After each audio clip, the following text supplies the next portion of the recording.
Assalamualaikum warahmatullahi wabarakatuh. Selamat sore semua Sobat PPM, Bapak dan Ibu sekalian. Salam jumpa gitu ya di Pojok Pintar Manajemen kali ini gitu ya, yaitu seri yang kelima. Kalau sebelumnya sudah sempat long weekend gini ya Bapak dan Ibu, sekarang kembali lagi bertemu dengan Pojok Pintar Manajemen seri yang kelima.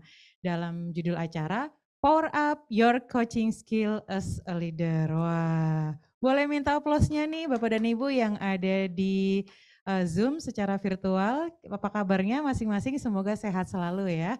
Kembali lagi ke Pojok Pintar Manajemen, sapa dulu nih, salam hangat kepada semuanya gitu ya. Mungkin buat yang belum paham nih atau baru pertama kali join di Pojok Pintar Manajemen, mungkin saya share dulu sedikit gitu ya. Pojok Pintar Manajemen ini adalah sebuah forum diskusi yang diinisiasi oleh PPM Manajemen sebagai bentuk kontribusi nyata dalam hal belajar dari mana saja gitu ya. Saya yakin partisipannya sudah 101 nih, pasti sudah dari berbagai daerah gini ya. Salam kenal semuanya Bapak dan Ibu.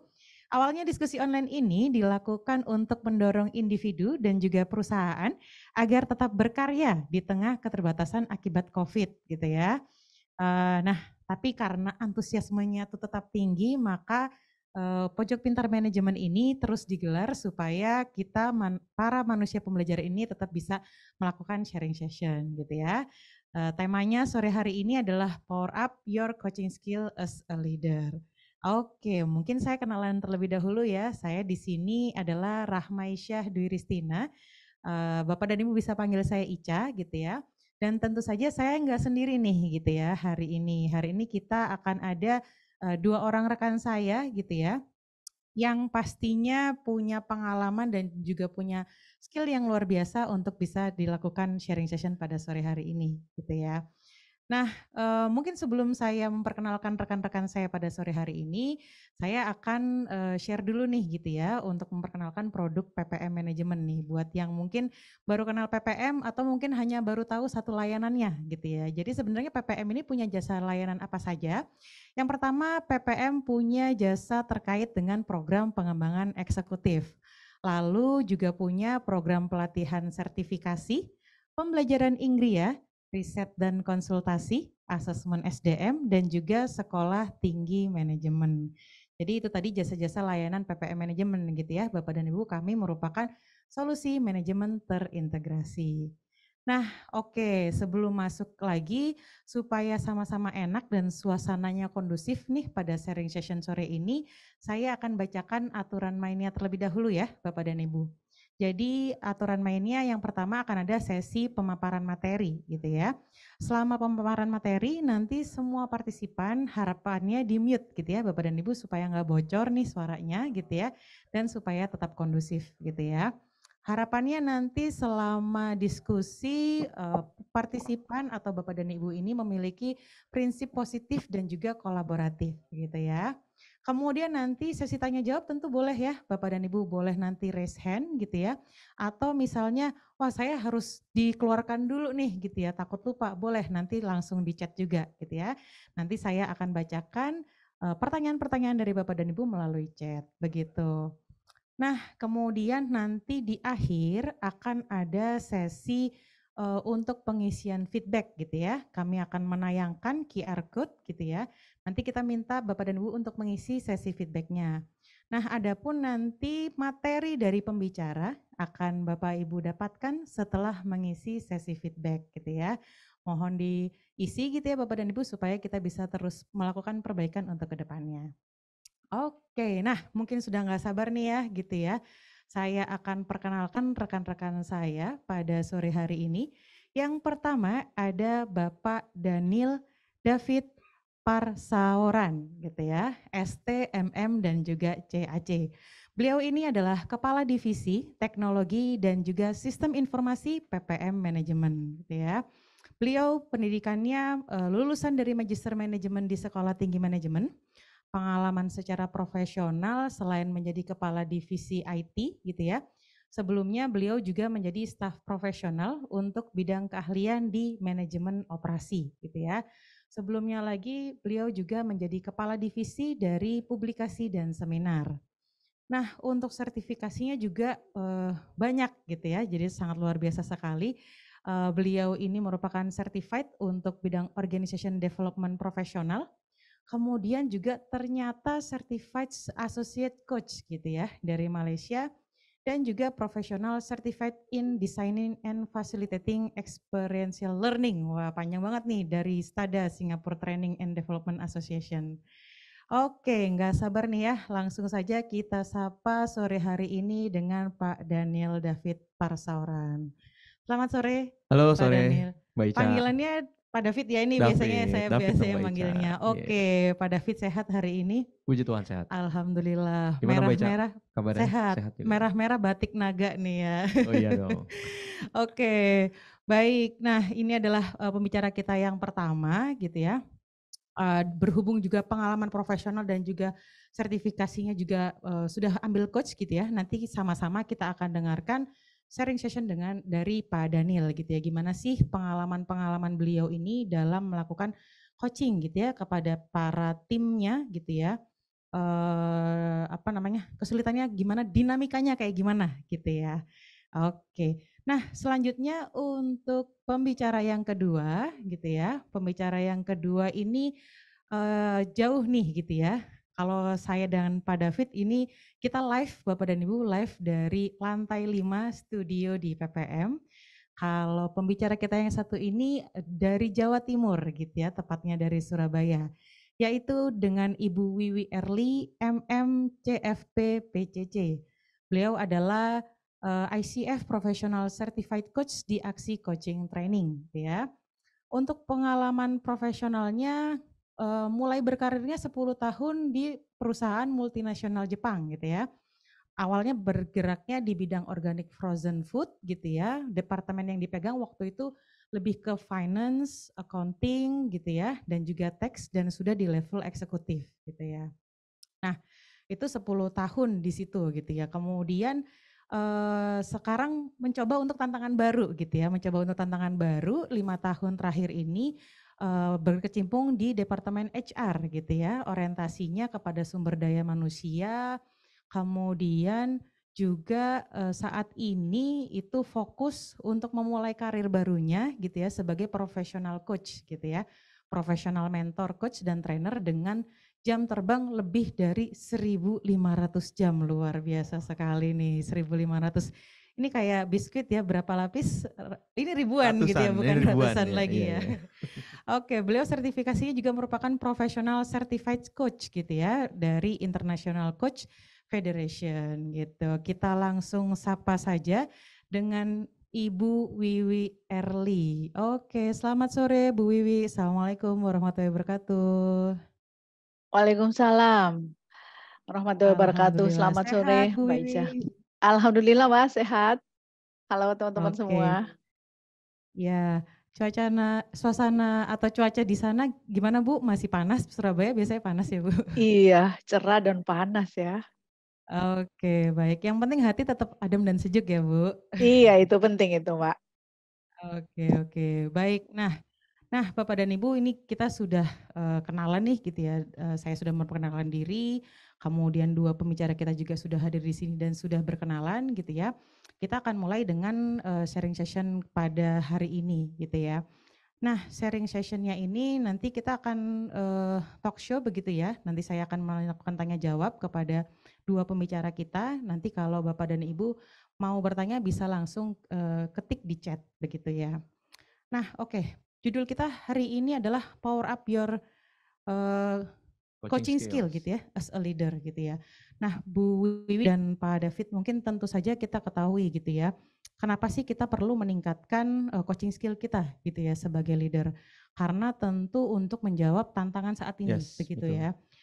Sudah sangat luar biasa sekali, kita sudah melewati pandemi, bahkan sekarang mungkin post pandemi gitu ya, atau biasa disebut juga new normal gitu ya. Challenge-nya juga nggak main-main gitu ya, Pak Daniel dan Bu Wiwi.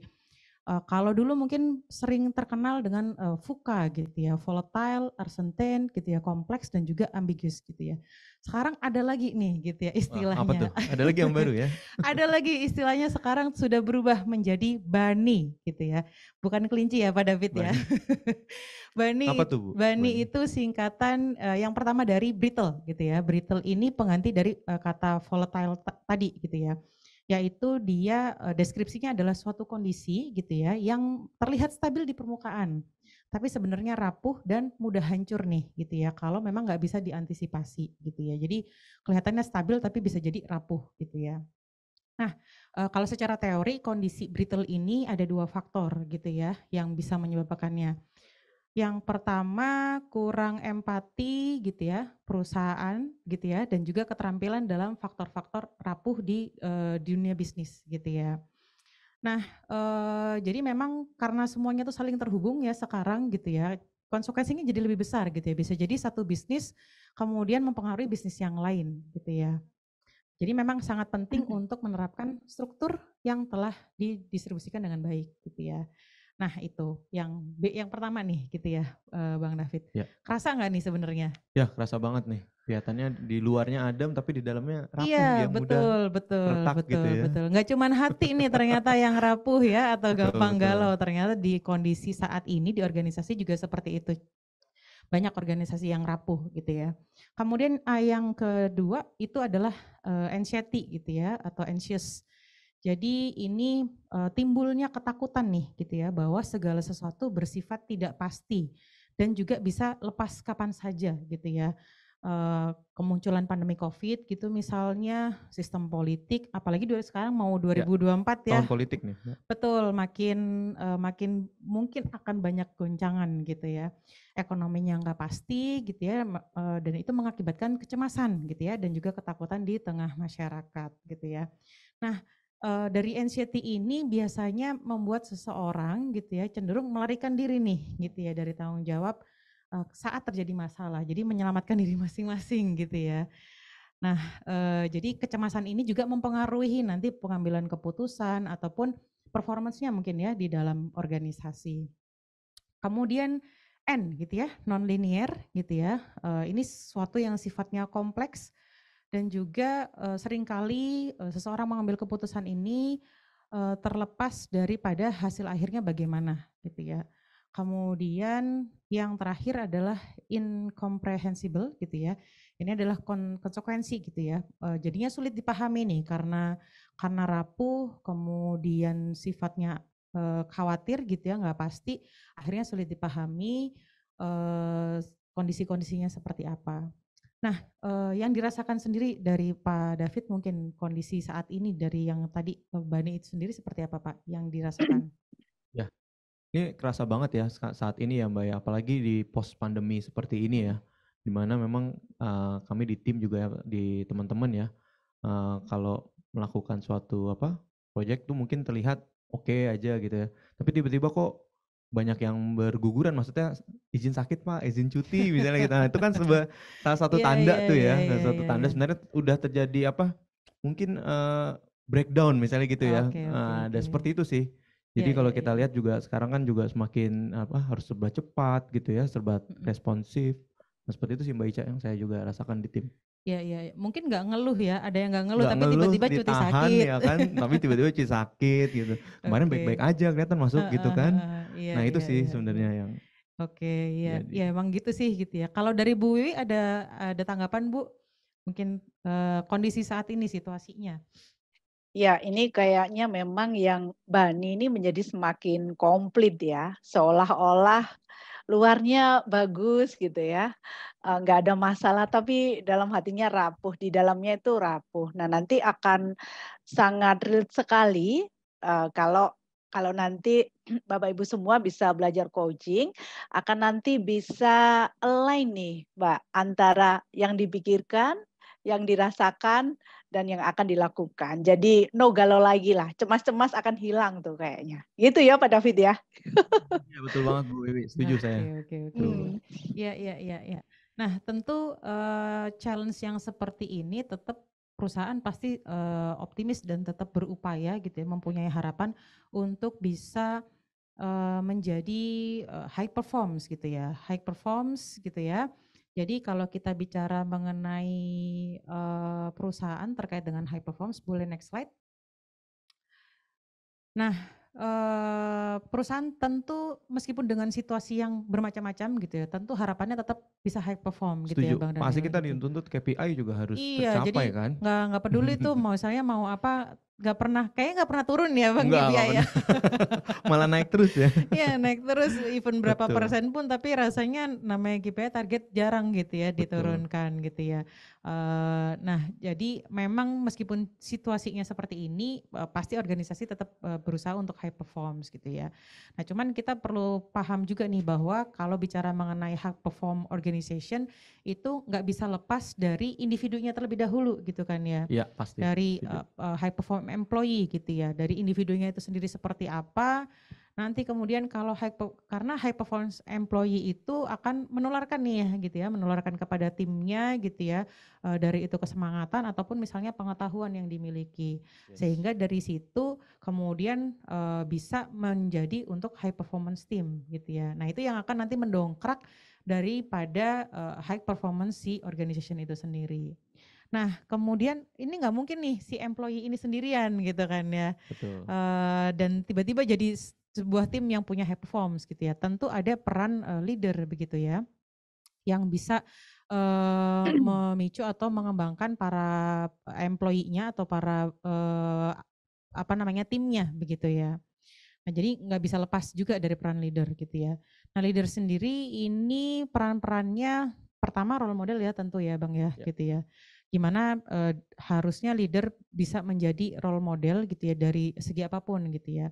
Kemudian bisa mengempowering dan juga mendevelop dari para apa namanya timnya begitu ya. Nah, mungkin tanggapannya Bang David dulu nih gitu ya. Kira-kira sejauh apa sih peran leader ini untuk misalnya bisa increase di performance organization-nya sendiri? Oke, peran leader ya. Kalau menurut saya ini sangat penting ya. Kalau tidak ada leader, tidak ada yang memberikan arah, memberi tahu kalau kita udah sampai di mana saat ini gitu kan, perusahaan kita, lalu kita mau kemana gitu. Kalau tidak ada leader, berarti tidak ada yang bisa memimpin gitu ya satu tim, satu kelompok, satu persatu orang sehingga bisa mencapai ketujuannya. Jadi leader ini sangat krusial, Mbak Ica, kalau menurut saya ya. Kalau nggak ada leader, wah ini bisa jalan masing-masing nih sendiri sehingga tidak tercapai tujuan organisasi atau tujuan yang kita impikan bersama itu. Itu sih Mbak Ica. Iya sepakat sih gitu ya. Jadi nggak ada yang ngarahin nanti jatuhnya Betul. sendiri-sendiri, satunya ke sana, satunya ke sini gitu betul ya. banget. Iya betul. Dari Bu Wiwi bagaimana Bu peran leader ini sendiri untuk mencapai high performance dari organisasinya? Ya, peran leader di sini kalau menurut saya sangat ini ya, sangat besar.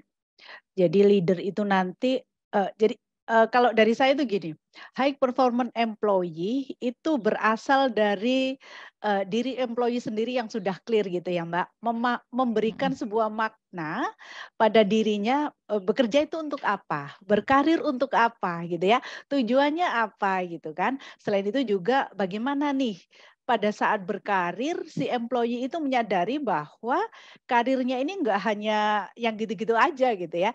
Bagaimana pada saat si employee ini berkarir, dia juga bisa nanti menjadi sebuah ibadah gitu ya. Kalau di agama kita kan diajarkan seperti itu. Jadi leader berperan penting untuk mengajak kepada employee memberikan sebuah makna tuh. Yang pertama tuh makna dia bekerja apa. Lalu kalau itu sudah clear, nanti oke.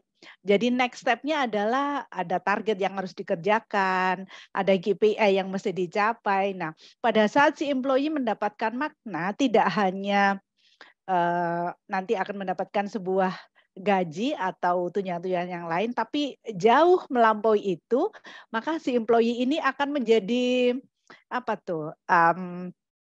Menjadi orang yang kuat ya, yang akan mempertahankan dan mencapai KPI itu gimana pun caranya, kayak gitu ya kalau menurut saya ya Mbak ya. Iya, iya, iya.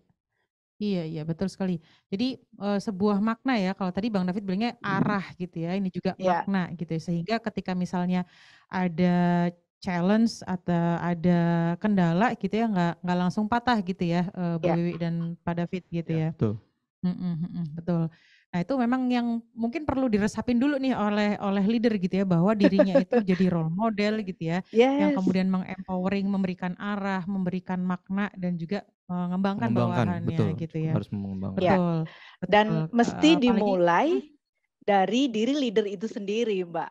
Kalau menurut betul saya ya, betul saya betul as a betul. leader, saya harus jadi role model. Apa yang saya katakan, saya lakukan. Apa yang saya lakukan, itu akan dicontoh tuh sama timnya gitu ya.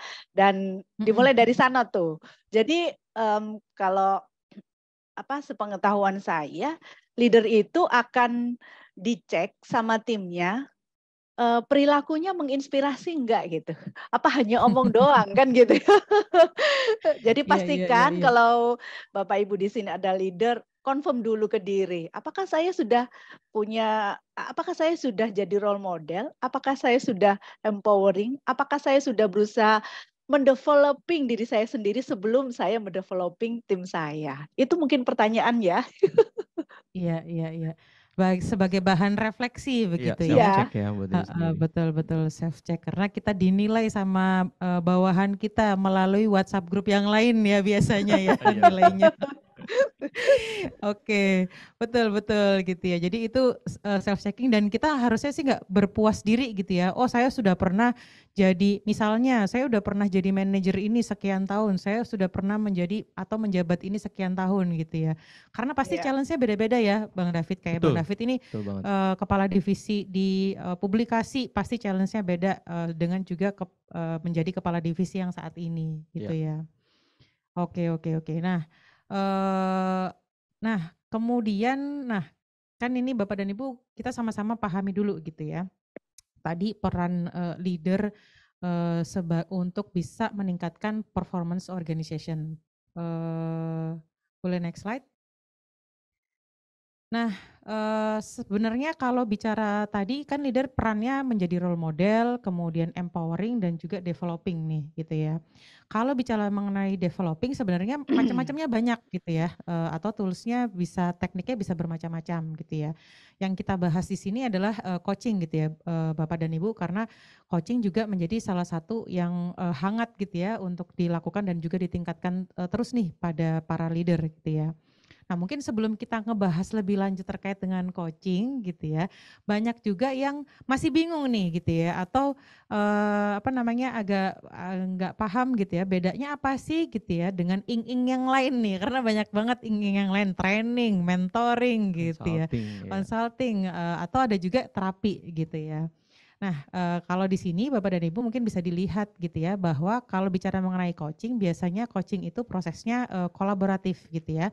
Dan tujuannya lebih kepada untuk memfasilitasi gitu ya perkembangan ataupun pertumbuhan dan juga memaksimalkan potensi gitu ya, supaya memang para coaching-nya kita itu gitu ya bisa optimal gitu ya. Nah, biasanya masalah-masalahnya adalah masalah motivasi gitu ya, kinerja pada area khusus dan orientasinya lebih kepada job-nya itu sendiri gitu ya. Kemudian ada lagi nih gitu ya, terkait dengan training gitu ya. Kalau training biasanya adalah proses untuk mengajarkan gitu ya terkait dengan suatu skill ataupun suatu pengetahuan tertentu supaya bisa mendevelop dari kompetensi tertentu gitu ya. Nah, kemudian ada lagi nih bedanya dengan mentoring. Mungkin Mas David mau menjelaskan kalau kalau mentoring apa nih Mas David? Ya, mentoring ini lebih ke arah bimbingan ya, seperti itu ya Oke. Mbak Ica ya, bimbingan untuk mencapai pertumbuhan karir seseorang. Mhm mhm. Saya seperti itu dan memang metodenya direktif nih, beda mengarahkan gitu ya, mengasih tahu gini, Mhm. lakukan sebagai mentor lah gitu ya, berbeda dengan coaching ya, dia non direktif sebenarnya. Itu sih Mbak Ica kalau mentoring ya. Oke oke. Nah tadi kita baru bahas 3 nih gitu ya, Bapak dan Ibu jangan pusing dulu nih. Lanjut lagi ada juga yang namanya consulting gitu ya. Jadi ini biasanya memang di-provide sama expert gitu ya untuk memberikan saran. Jadi memang biasanya saran secara langsung untuk bisa memahami gitu ya permasalahan dan juga mempresentasikan solusi gitu ya. Nah ada lagi biasanya konseling atau biasanya konselingnya langsung ke terapis gitu ya. Nah, kalau bicara konseling ini itu tujuannya bisa difokuskan kalau misalnya memang ada suatu indikasi kepada diagnosis khusus gitu ya. Jadi misalnya nih ada diagnosis khusus yang kemudian berdampak pada pekerjaan. Nah, diagnosisnya itu memang butuh konseling begitu ya. Nah, itu Bapak dan Ibu gitu ya. Jadi jangan bingung lagi atau galau lagi, ini apa nih? Oh, sama-sama ing-ing semua, saudaraan nih mungkin ya gitu ya. Nah, kalau di Bang David sendiri gitu ya, mungkin bisa diceritakan atau sharing nih apa yang pernah dilakukan, semuanya sudah pernah dilakukan gitu ya atau bagaimana? Ya, terima kasih Mbak Ica. Ya semuanya sih enggak juga ya. Oh, oke, Hanya iya. baru Kalau terapis mungkin sebagian, enggak ya? terapis Oke, enggak, kayaknya saya oke. enggak punya keahlian di Oke. situ. Konseling juga enggak karena Hmm. butuh expert tersendiri ya Mbak ya untuk Betul, yang betul. menjadi konselor gitu. Tapi kalau coaching pernah Mbak, Oke, gitu oke. ya. Mm-mm. Kenapa? Karena biasa dalam pekerjaan gitu ya Bapak Ibu, saya tuh merasa di dalam mindset saya tekankan kalau subordinat saya itu mereka adalah orang-orang yang paling paham pekerjaannya. Itu dulu yang harus kita tekankan Bapak Ibu. Mm-mm. Kenapa? Karena mereka yang sudah bertahun-tahun, mereka yang sudah paling mengerti kondisi lapangan gitu ya. Secara pengetahuan mereka pasti sangat sangat siap dan sudah banyak gitu. Jadi tinggal bagaimana kita melihat motivasinya nih gitu ya. Kenapa kok mereka mungkin belum mencapai sesuai yang kita harapkan gitu. Jadi biasanya saya kalau misalnya ada suatu permasalahan dan saya tahu permasalahan itu sebelumnya itu pernah dia lakukan dan benar, itu saya melakukan coaching Mbak Ica. Tapi kalau Oke. misalnya saya lihat memang, oh ini permasalahannya dia memang benar-benar baru nih gitu ya, dia belum pernah saya lihat pernah melakukan itu. Nah saya biasa melakukannya itu memberikan mentoring atau memberikan ilmu gitu ya yang memang dia saya lihat belum menguasai itu. Jadi memang saya melihat lagi sih dari karakteristik suatu permasalahan itu seperti apa. Gitu Mbak Oke, Ica. oke. Ya, berarti tetap ya tergantung dari permasalahan yang Yes, muncul betul, gitu ya. betul. Memang let's say kita nggak bisa bilang bahwa satu metode tertentu itu adalah merupakan satu pil ajaib yang bisa Ya, menyembuhkan semua enggak, persoalan gitu ya. betul. Tetap dilihat dulu situasinya. Yes. Kalau dari pengalaman Bang David tadi, ketika misalnya sebelumnya sudah pernah bisa gitu ya, atau mungkin bukan orang baru gitu ya, Betul, betul. berarti butuhnya coaching nih gitu Coaching ya, karena betul. sebelum-sebelumnya bisa kenapa kali ini kok dia Mhm, nggak bisa mhm. gitu Iya, kan? iya, iya, Nah, iya. iya. Jadi Itu justru seperti PR itu. sendiri untuk menggali ya, kenapa kok kali Yes, ini nggak bisa, padahal sebelumnya sudah pernah dibuktikan nih kalau bisa gitu betul. ya. Dan Betul, tadi Mbak Ica. menariknya adalah kata kuncinya Bang David adalah kita menempatkan orang tersebut juga bukan sebagai orang yang tidak paham apa-apa gitu Betul. ya. Yes. Justru karena mereka paham, itulah yang diajak diskusi begitu ya. Iya. Oke, oke, baik, siap. Dari Ibu Wiwi, bagaimana Bu Wiwi kalau untuk coaching ini gitu ya, kalau tadi sudah disampaikan sama Bang David, sebenarnya dilihat dari permasalahannya gitu ya. Ya. Bisa nggak sih kira-kira pertamanya kita kira atau misalnya kita pakai metodenya coaching, ternyata di tengah jalan, wah nggak tepat nih gitu ya, atau dirubah gitu. Memungkinkan nggak Bu seperti itu? Atau bagaimana tanggapan Ibu? Silahkan. Oh, oke, terima kasih. Jadi saya ingin menambah satu hal saja terkait dengan perbedaan coaching dengan consulting, terapi itu mungkin konseling ya, Mm-mm, training dan mentoring. Jadi mm-mm. teman-teman, keempat pendekatan ini fokusnya adalah pada konsultannya, fokusnya pada terapi apa yang melakukan terapi, fokusnya pada trainernya, fokusnya pada mentornya. Jadi keempat pendekatan ini itu dari luar ke dalam diri tim kita ya. Jadi dari out in gitu. Tapi kalau coaching teman-teman itu dari in out. Bintangnya itu Oke. tim kita. Bintangnya adalah coach kita. Karena itu biasa dalam sebuah sesi coaching, awal-awal kita akan bertanya nih, apa yang ingin kamu capai sih? Apa yang betul-betul ingin kamu terjadi dalam hidupmu? Kita tanya dulu tuh, didengerin, digali, dieksplorasi. Jadi eh, kecuali pada tahap yang ini, yang pendekatan terapi itu biasanya kan orang ini dalam keadaan minus ya Mbak ya. Jadi itu belum bisa dilakukan coaching. Karena coaching itu ini tentang eksplorasi si klien kita, eksplorasi tentang tim kita. Jadi kalau dia nggak siap untuk dieksplor, nggak siap untuk ditanya-tanya, nggak siap untuk diajak mikir, maka itu tidak bisa dilakukan di pendekatan itu. Jadi salah satu syaratnya adalah kita menanyakan pada mereka, siap nggak kalau apakah siap untuk dieksplorasi. Jadi ini kayak conversation, tapi coaching itu adalah meaningful conversation gitu ya. Dan coaching ini juga bisa dilakukan di tim yang performanya menurun, bisa kita lakukan di sana. Terus bagi teman-teman leader yang ingin kembangin timnya, juga bisa dilakukan coaching. Dan juga biasanya kalau ada masa-masa transisi, ada dipindah ke departemen yang lain, merasa belum siap. Nah, dengan coaching nanti akan bisa dibantu mendapatkan sebuah clarity ya.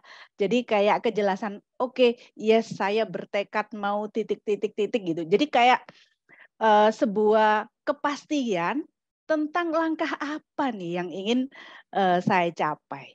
Seperti itu mungkin ya tanggapan dari saya. Jadi bedanya kalau Oke. coaching ini bintangnya adalah dia. Makanya di sana ada apresiasi, ada menghargai, ada mendengarkan dan men-challenge. Jadi kayak seperti pertanyaan, jadi apa yang betul-betul kamu inginkan terjadi di departemenmu? Kayak gitu loh.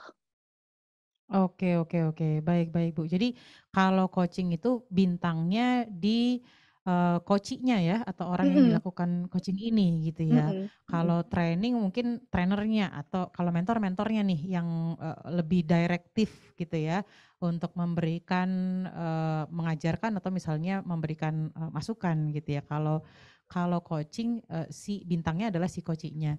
Nah, tadi menarik Bu, Ya, apa namanya, pernyataannya tadi, kalau saya boleh kutip, mhm, apa namanya, kan harus siap juga nih karena bintangnya adalah si coachee-nya, maka dia harus siap gitu ya.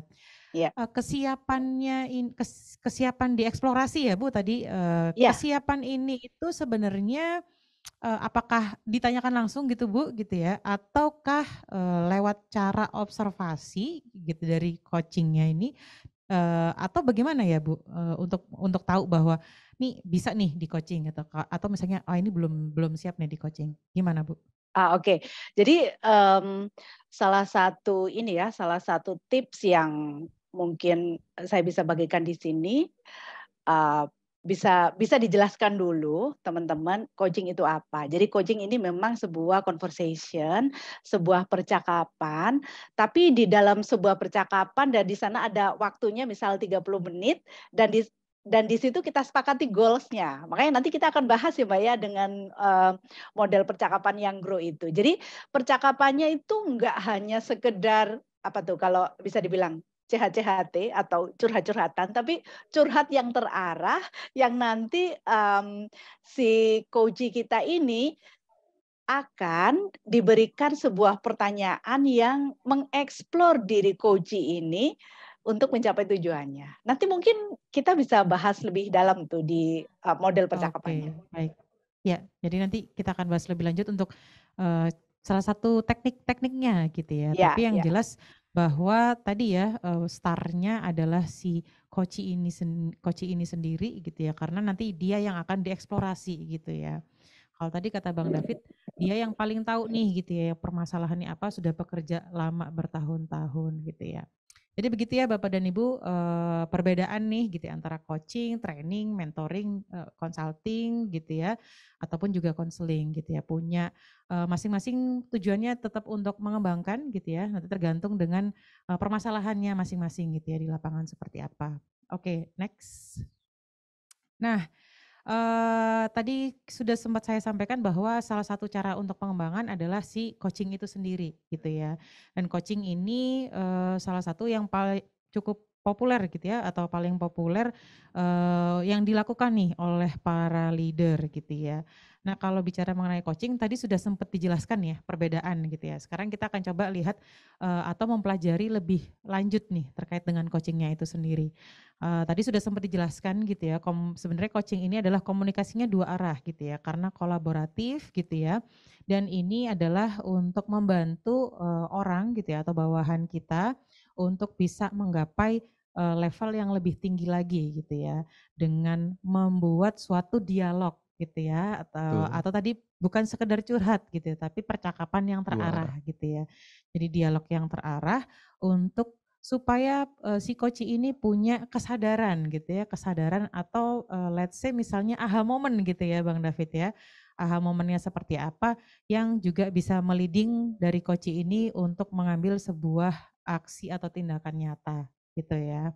Nah mungkin bisa di-sharing-kan nih, dari Bang David sendiri gitu ya, di organisasi, atau di timnya gitu ya, itu seperti Ya, apa sih ya. coaching yang selama ini sudah dilakukan? Oke, terima kasih Mbak Ica. Mungkin, saya sharing sedikit Mbak Ica ya, Mhm. di organisasi atau divisi saya di, TSI ya, Teknologi Sistem Informasi ini, saya membawahi 3 manajer Mbak Ica. 3 manajer, itu ada manajer untuk infrastruktur IT, kemudian juga ada manajer untuk sistem informasi dan juga, PTP atau, Pusat, Teknologi Pembelajaran gitu ya di bawah sana. Nah memang yang saya lakukan selama ini, belum coaching yang benar-benar formal ya seperti yang tadi Bu Wiwi sampaikan gitu ya. Maksudnya, diundang gitu ya terus, tanya, goals-nya apa sih gitu ya. Memang, belum sampai ke sana tapi saya cobanya lebih ke arah yang lebih informal Mbak Ica. Jadi ketika ada suatu permasalahan atau ada suatu tantangan yang dihadapi oleh tim, saya biasanya menanyakan kepada mereka gitu ya, kenapa hal ini bisa terjadi menurut dia, karena apa gitu, kenapa kok bisa berulang, misalnya seperti itu. Jadi benar yang membuka awareness ini, karena sebagai coach ini terkadang gini Bapak Ibu, Mbak Ica, mereka nggak bisa melihat apa yang menjadi blind spot mereka gitu. Jadi butuh bantuan kita gitu ya, mungkin sebagai, leader-nya dia dengan pertanyaan-pertanyaan yang bisa membuka blind spot tersebut. Jadi ketika itu kita tanyakan, nah biasanya mereka akan lebih aware tuh, "Oh iya bener juga ya kok, saya nggak kepikiran," gitu. Jadi aha momennya bisa dapat seperti itu, dari pertanyaan. Memang sekarang tantangannya sebagai leader itu adalah bukan mendirect atau memberikan arahan gitu ya, tetapi apa pertanyaan kita yang pas, sehingga bisa membuka mata batinnya bahkan gitu ya, sampai ke hatinya gitu ya, Mbak Ica. Sehingga ketika dia nanti mau melakukan sesuatu yang mungkin, awalnya dia berat untuk melakukan akan menjadi lebih mudah. Karena dia sendiri yang mengucapkan bukan kita yang menyuruh atau mendirect. Itu Mbak Ica yang saya juga sudah mulai lakukan. Oke, I see. Betul betul. Saya sepakat sih sometimes karena kalau yang keluar itu dari, kita gitu ya, rasanya ngejalaninnya akan lebih enak tuh karena kita Yes, betul, yang usul gitu ya, ataupun kita yang, kepengen itu berjalan gitu ya. benar. Jadi biasanya pertanyaan-pertanyaannya tuh kayak, "Gimana baiknya Pak untuk ke depannya supaya misalnya masalah ini nggak terulang lagi?" Misalnya gitu. "Oh ya Mas mungkin lakukan gini gini gini, oke boleh, kira-kira kapan ya nanti akan mulai kita lakukan?" Misalnya gitu. Jadi kita juga selain, memberikan pertanyaan tapi kita juga meng-empower dia. Saya juga kan tanya, "Pak kira-kira apa yang bisa saya lakukan supaya hal ini bisa lebih mudah nih Bapak melakukannya?" Misalnya gitu. "Apa butuh bantuan apa dari saya?" Nah itu juga yang biasa saya sampaikan sih ke tim gitu ya. Itu Iya sih iya Mbak iya Ica. iya. Betul betul betul. Jadi, kalau misalnya direktif langsung dikasih solusi belum tentu mereka merasa Iya betul, sepaham, belum tentu betul mereka dan merasa cocok betul gitu dan ya. bahkan biasanya jadi beban ya, Hmm. terbeban gitu, wah langsung lakukan gini gini gini gini gitu, mungkin karena kita tahu gitu, padahal kita lupa gitu kalau mereka juga udah biasa di lapangan itu udah tahu gitu melakukan hal tersebut gitu. Itu Iya sih Mbak iya Ica. iya. Juga ini ya, merangsang mereka untuk berpikir gitu ya Benar, sebenarnya. Betul benar. betul betul. Iya iya iya. Bu Wiwi gitu ya, tadi disampaikan sama Bang David, mungkin selama ini belum secara formal. Nah mungkin saya mau nanya ke Bu Wiwi, sebenarnya coaching itu, situasinya harus bagaimana sih gitu ya? Apakah memang harus formal gitu ya? Apakah, bisa informal gitu ya? Kalaupun itu bisa informal, sebenarnya situasi yang seperti apa itu, oh oke yang kayak kalau kayak gini ini dilakukan informal aja. Oh kalau kayak gini ini dilakukan formal gitu ya. Mungkin, itu Bu silakan ditanggapi. Ya, oke, terima kasih. Eee, dari yang saya tahu, coaching itu bisa diaplikasikan di percakapan informal seperti yang tadi Pak David lakukan dan pada saat teman-teman mungkin meeting ya Mbak ya, meeting kita membahas sesuatu, mmm, leader bisa memakai topik coach. Artinya di sana leader membuka kesempatan seluas-luasnya kepada tim untuk mengungkapkan apapun gitu ya, bebas, jadi mereka boleh curhat dulu, mereka boleh, mengatakan apapun permasalahannya, lalu jangan lupa ditanya, "Lalu apa yang teman-teman inginkan. Lalu apa yang kita bisa sepakati bersama untuk kita jadikan sebuah tujuan yang clear untuk departemen kita beberapa bulan ke depan. Jadi bisa dilakukan secara informal. Lalu yang kedua, teman-teman, kabar baiknya juga bisa dilakukan secara formal. Seperti pada saat teman-teman HR mengumumkan akan ada sebuah training gitu ya, program training, maka kalau dari perusahaan-perusahaan ingin mengimplementasikan pengembangan SDM dengan cara coaching dan cara formal, itu bisa dilakukan ini ya kayak publikasi programnya. Jadi ada juga yang diinfokan, oke tanggal sekian kita akan melakukan sesi coaching. Dari yang saya tahu, biasanya leader-leader akan mengikuti ini dulu tuh, pembelajaran dulu. Gimana sih caranya menjadi coach internal? Gimana sih caranya agar nanti si leader ini bisa memberikan sebuah sesi coaching yang tanpa judgement, sesi coaching yang penuh penghargaan, penuh apresiasi, dan sesi coaching yang nanti bisa membungkus, memfasilitasi ide-ide dari yang disampaikan oleh bawahannya. Jadi kayak gitu, bisa dilakukan formal dan informal. Kapan dilakukan formal, teman-teman? Bisa dilakukan juga, kapan dilakukan formal pada saat teman-teman melihat ada sebuah isu yang serius yang ya kita bisa diskusikan dan ini memang serius. Dan kabar baiknya juga bisa dilakukan individual coaching teman-teman atau tim coaching. Jadi teman-teman kumpulin timnya lalu di sana akan dilakukan coaching di mana teman-teman sebagai coach yang nanti akan memfasilitasi sesi coaching. Jadi misal nih 2 jam ke depan kita akan membahas sebuah target titik. Maka di sana seperti briefing, seperti meeting, hanya saja pertanyaan-pertanyaan yang diajukan adalah pertanyaan terbuka, pertanyaan yang fokus pada solusi, dan pertanyaan yang fokus pada masa depan. Kayak gitu, Mbak. Jadi sangat mungkin dilakukan formal ataupun informal. Oke, baik. Jadi memang bisa dua ya, Bu ya, Ya, baik itu formal ataupun informal gitu ya. Kalau formal mungkin udah takut duluan biasanya ya Bang. Iya Besok betul. saya mau ketemu kamu jam 8 Ngapain di ya ruangan nih? ini bisa nggak? oh iya Wah, iya. Oh malam iya, udah nggak bisa tidur Iya biasanya benar-benar. ya. Mbak, ada satu yang bisa Nah, saya tambahkan.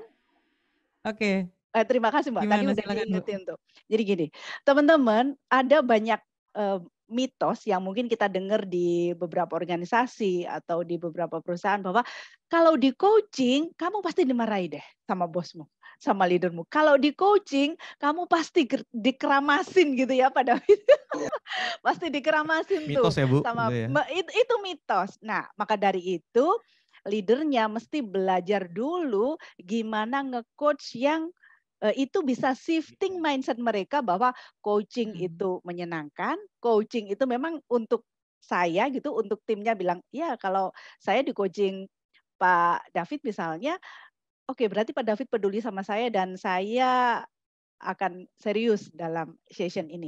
Jadi biasanya takut tuh karena mitos-mitos kalau di coaching dimarahi, Mbak. Jadinya nggak kerasa ya Padahal dimarahin justru sama di coaching jadi nggak ada bedanya iya kalau benar. Padahal justru nggak boleh ya kalau coaching Heeh. dimarahin. Nggak Iya, boleh, iya, iya. nggak boleh Iya. banget. Iya, betul. Jadi harusnya sih, maksudnya leader untuk menegur pasti pernah gitu ya, tapi harusnya tuh anak buah kita atau tim kita mestinya sih tadi ya bisa merasakan kalau coaching itu menyenangkan, justru malah coaching itu kemudian menjadi sesuatu yang diskusi menarik yang mencerahkan gitu ya, Bu Wiwi Ya, ya gitu ya.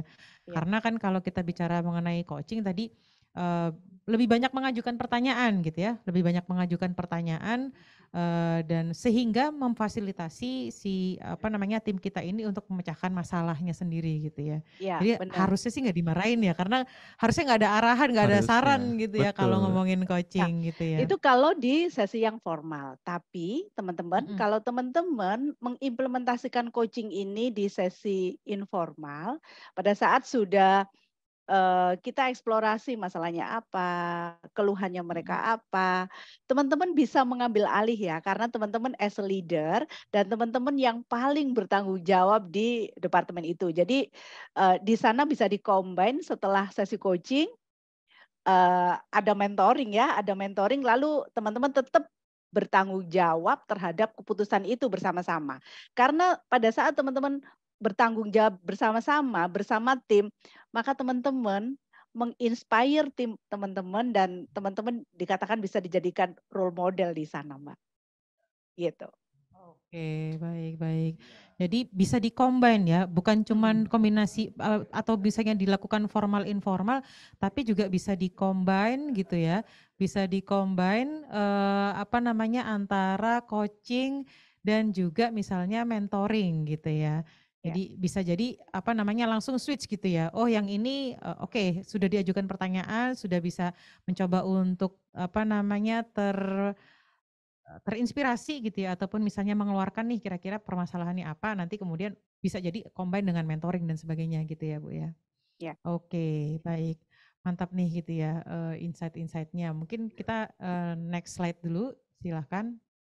Nah, kalau bicara tadi kan kita bicara baru terkait dengan coaching-nya seperti apa. Nah, coaching sendiri ini kan termasuk salah satu, leadership style gitu ya, Bapak dan Ibu. Kalau misalnya dari Daniel Goleman gitu ya, itu ada beberapa, style di leadership gitu ya. Ada yang tipikalnya demokratik, afiliatif gitu ya, kemudian pace setting, eee, dan satu lagi yang lebih satu arah gitu ya. Nah, coaching leadership style sendiri ini memang menstimulasi orang gitu ya, untuk bisa empower terhadap dirinya sendiri gitu ya, untuk bisa merasa berdaya gitu ya. Artinya dikasih kewenangan gitu ya biasanya Bang David ya, nggak cuman, Ya, betul. semuanya harus dilaporkan ke atasan, enggak, tapi, ada hal-hal yang diberikan kewenangan secara Ya, khusus, sehingga orang ngerasa punya, "Oh aku diberi kepercayaan nih," yes. gitu ya. "Oh yang ini saya nih yang memutuskan gitu Ya, ya, punya rasa tanggung jawab juga gitu ya. Nah kemudian juga apa namanya, mengembangkan orang ini untuk bisa mempunyai apa namanya, pemikiran-pemikiran yang sangat berbeda gitu ya. Atau mencoba untuk memikirkan cara-cara yang berbeda karena tadi diajuin pertanyaan mulu gitu ya. Sometimes kadang-kadang kalau saya juga pernah diajuin pertanyaan, aduh kok diajuin pertanyaan mulu ya, kenapa nanya pusing. mulu sih Iya gitu ya? kenapa nanya mulu gitu ya, tapi ternyata itu men-trigger kita untuk bisa berpikir, macam-macam gitu ya. Mungkin memang nggak bisa juga langsung ketemu jawabannya saat itu gitu ya, Ya, tapi betul. bisa jadi nanti pas, bangun tidur entah gimana tiba-tiba ada tuh kepikiran seperti itu ya. Jadi, salah satu apa namanya, manfaat, leadership style ya, gaya coaching itu seperti itu ya, dan juga bisa mendevelop orang nanti ke depannya, terkait dengan pengembangannya gitu ya. Kalau tanggapannya dari Mas David sendiri, coaching leadership style sendiri ini apakah, maksudnya kalau Mas David sendiri ini style-nya gimana nih Iya, iya, secara iya, iya. leadership-nya? Ini saya setuju nih Mbak Ica. Jadi gini, jadi ketika saya mau diberikan amanah sebagai kepala divisi TSI ya Mbak, ya, saya cerita aja. Saya tuh udah lihat kalau tim saya itu nantinya manajer-manajer saya itu jauh lebih senior daripada saya Mbak, gitu ya. Eh, 3 manajer saya itu semua senior-senior lah. Yang Mhm. paling dekat mungkin di atas saya 5 tahun gitu ya. Dan mereka juga pengalamannya sudah Paling dekat sangat 5 tinggi. tahun nih Di di atas bawah? saya, di atas saya 5 Oke. tahun. Paling Dan dekat ya itu iya, ya? itu paling deket ya.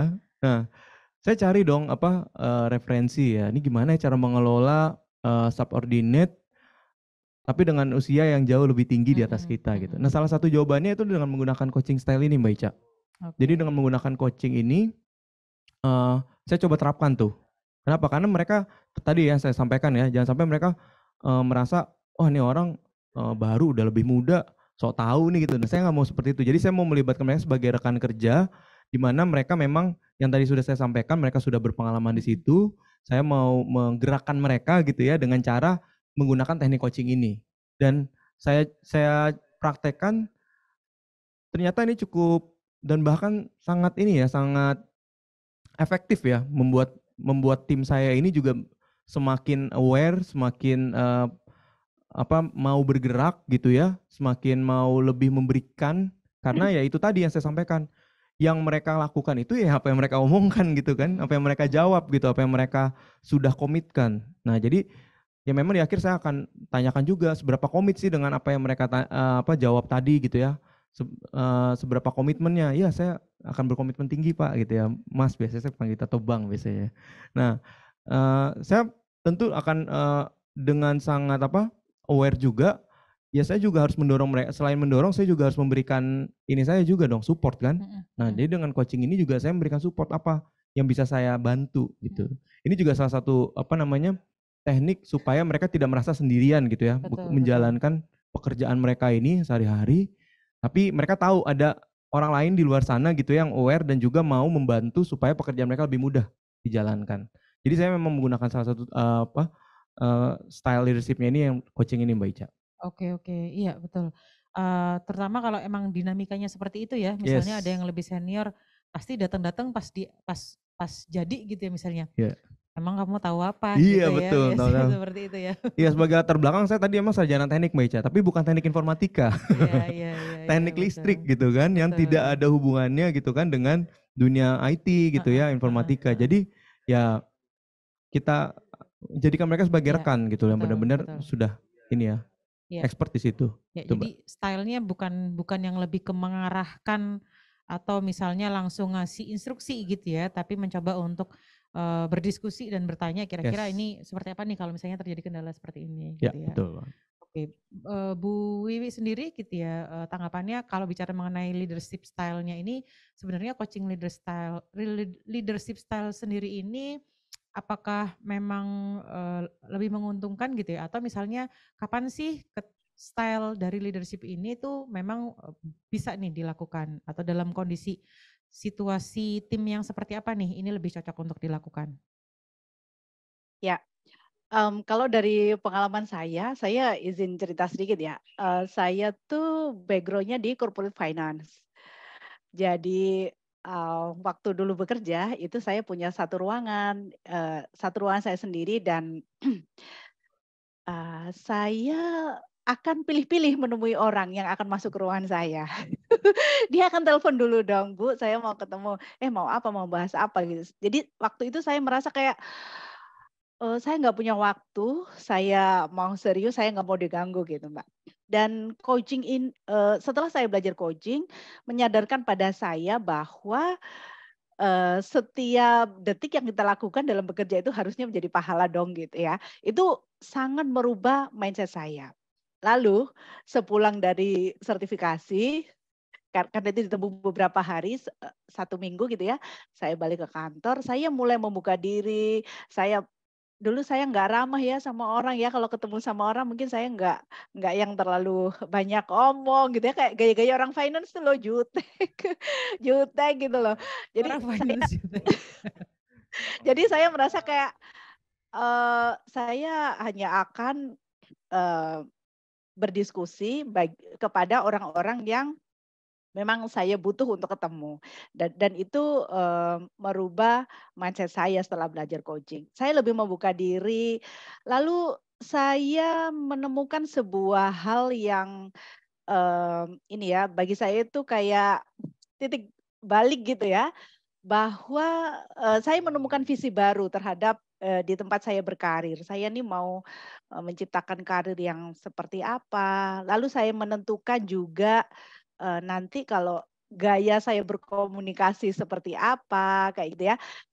Itu saya bikin draft dan dari sana teman-teman ternyata pada saat menjadi coach, ternyata klien pertama adalah diri saya sendiri gitu ya.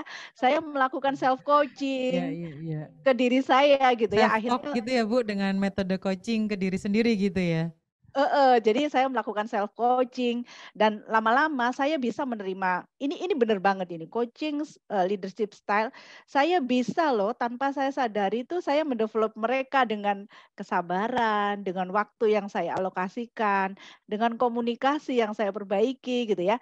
Saya bisa menerima perbedaan, yang ada di mereka, paham-paham mereka yang dulu saya nggak bisa terima, oh ini nggak cocok, ini nggak bagus, kayak gitu. Dan di akhirnya pada saat coaching ini diimplementasikan, teman-teman, si generasi milenial ini merasa dihargai loh, merasa kayak diapresiasi karena kita memberikan space pada mereka untuk merancang sebuah goals, sebuah action yang mungkin kita sendiri meskipun pernah ada di posisi itu belum pernah memikirkan. Jadi aplikasikan ini di tim teman-teman kalau saya boleh saran. Gitu, Mbak. Iya, benar benar benar, betul betul. Kadang-kadang kalau kita pikir sendiri kayak, aduh gimana ya, bingung gitu ya, tapi ternyata kemudian ketika itu di-floor-kan, dilemparkan gitu ya, dilakukan, justru kita memfasilitasi gitu ya, kira-kira kalau ada permasalahan kayak gini itu apa sih yang bisa ditawarkan oleh mereka gitu, oleh tim kita, ternyata bisa jadi ada jawaban-jawaban yang kita sendiri itu agak blow up ya, kayak wow ternyata Heeh. ini bisa keluar loh gitu ya, solusi seperti ini dari Ya. tim Tim gitu kita. ya, Iya benar, betul Mbak. betul betul. Dan Oke. siap-siap teman-teman untuk terkejut ada terobosan-terobosan baru dari ide-ide mereka loh. Betul betul Iya betul betul. betul. Apalagi mungkin tim coaching ya Bu ya. Karena Ya, saling ngisi ide yang ada gitu ya dari satu ya, orang ke orang yang lain. Menarik, menarik. Justru kalau tim coaching saling melengkapi gitu ya, Benar, atau benar. makin saling menyempurnakan gitu ya. ya. Oke oke. Jadi kalau bicara mengenai leadership style memang bisa bermacam-macam dan harusnya sih kalau dari teori yang terbaru situational leadership ya, Situasional. Ya. Bang David gitu ya, tergantung dari situasinya. Tapi kalau kita tadi sudah sama-sama sharing di sini ternyata style coaching leadership ini juga punya manfaat tersendiri gitu ya, dari itu bisa empowering kepada bawahan gitu ya, merangsang mereka untuk mengeluarkan ide-ide baru gitu ya, dan juga mendevelop mereka gitu ya. Oke, mungkin kita next dulu. Nah, kemudian tadi mungkin sudah sempat dibahas terkait dengan apa namanya, style coach leadership gitu ya. Nah, kira-kira sekarang kalau kita bicara mengenai coaching, memang kapan sih sebenarnya kita harus melakukan coaching gitu ya. Artinya dalam situasi apa, oke nih kita coaching nih gitu ya. Orang ini gitu ya. Meskipun tadi kita sudah bahas ya, bisa informal, bisa formal, atau misalnya bisa combine. Tapi let's say kapan ini harus dilakukan coaching gitu ya. Mungkin dari Bang David, silakan. Ya Mbak Ica. Jadi kalau saya ya, kalau melakukan coaching tadi yang informal Mm-mm. tadi, ya biasanya kalau ada suatu permasalahan tuh Mbak. Ada permasalahan yang sebelum-sebelumnya dia bener nih ngelakuinnya. Oke. Misalnya naruh apa, upload suatu file gitu ya di satu LMS harusnya benar, udah sebelum-sebelumnya dia nggak pernah ada permasalahan. Nah ini muncul permasalahannya gitu ya. Kenapa nih? Artinya kan tidak ada isu skill di situ atau Mm-mm. pengetahuan ya di situ ya. Ini saya akan tanyakan gitu, saya coaching si yang bersangkutan gitu kan. Saya tanyakan kenapa kok hal ini bisa terjadi gitu. Padahal kan sebelum-sebelumnya kan aman-aman aja Mm-mm. gitu kan. Oh iya Mas, ini karena bingung misalnya gitu, itu ya dibilang ya. Ada file yang sama gitu. Kenapa kok terus bagaimana supaya hal ini ke depannya nggak berulang nih? Gitu ya, saya tanyakan kepada dia. Oh ya kalau gitu Mas saya lakukan apa namanya? Saya inventarisir nih judul-judul training yang ada di LMS ini. Nah, nanti saya bisa berikan kepada calon pengajarnya untuk dicek lagi udah benar atau belum kelasnya. Oke, bagus. Terus apa lagi gitu. Nah, dia kasih lagi tuh idenya tuh. Oke, good. Nah, lalu bagaimana untuk rencananya, timelinenya gitu ya. Itu yang biasa saya tanyakan. Itu contoh salah satu case ya, Mbak ya. Dan biasanya dia akan dengan sangat bertanggung jawab gitu ya, menjalankan tuh apa yang dia udah state di awal dan juga sampai timelinenya. Nanti tinggal saya akan monitor besokannya nih. Kemarin kan bilangnya misalnya mulai melakukan ini nih apa namanya, penginventarisir judul-judul training kita yang ada di LMS. Ya udah sampai mana paling saya tanya gitu. Kalau misalnya nggak sesuai dengan apa yang sudah dia bilang gitu ya, nah itu akan saya empower lagi tuh. Kenapa kok nggak sesuai dengan rencana gitu? Apa ada yang bisa saya bantu gitu. Jadi seperti itu sih Mbak yang biasa saya lakukan ya. Dan biasanya kan ada satu masalah-masalah itu yang berulang. Yang Oke oke oke, baik. Nah ini tadi kata kuncinya perlu digarisbawahi nih gitu ya Bapak dan Ibu, ada permasalahan pasti gitu ya, tapi ketika apa gitu ya. Jadi kadang-kadang itu, orang juga kurang tepat nih gitu ya, oh ada masalah ini, langsung kasih training, langsung kasih ini gitu ya, padahal belum tentu gitu Belum ya, tentu, karena dia udah belum tahu tentu. kan, udah pernah Betul melakukan gitu dan betul terbukti betul sukses betul gitu kan. betul betul. Berarti Berarti bukan tadi kata di kuncinya training. adalah ketika, apa namanya, bukan karena coaching itu dilakukan berarti bukan karena ada permasalahan skill atau knowledge ya, Yes, berarti ya tadi betul. ya. Jadi knowledge-nya sebenarnya sudah ada, skill-nya sudah ada Sudah ada. karena sudah bekerja lama gitu ya, tapi ada permasalahan. Nah, berarti itu, diperlukan coaching. Begitu ya Bu Wiwi ya? Ya, salah satunya itu. Mhm mhm. Um, Salah duanya Bu?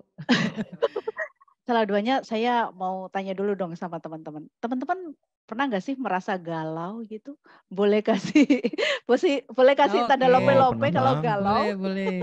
Pernah galau teman-teman? Atau boleh dituliskan di chat nih, Di tapi yang tentang pekerjaan ya Bapak dan Ibu Ya, ya, bukan yang tentang ya percintaan ya. tentang pekerjaan. Galau di tempat kerja tuh bentuknya gimana nih, Bapak dan Ya, Ibu boleh dituliskan di, kolom chat ada galau-galau apa nih gitu ya di tempat pekerjaan gitu ya. ya. Kalau teman-teman galau di tempat kerja itu galaunya model kayak apa gitu ya, Mbak ya? Sekalian kita juga nanti bisa bahas. Nah, Heeh. sejauh yang saya tahu sambil tunggu, yuk teman-teman silakan ditulis. Oke, apa yang membuat kita sebagai insan ini menjadi galau, Jie? Saya mau berbagi sedikit nih. Teman-teman, kita jadi galau pada saat nggak align atau nggak senada antara yang kita pikirkan, kita rasakan, dan kita lakukan. Maka pada ketiga itu ada yang tidak selaras, maka kita akan galau. Oh ini adanya toxic leadership. Thank you Mbak. Yuk teman-teman silakan.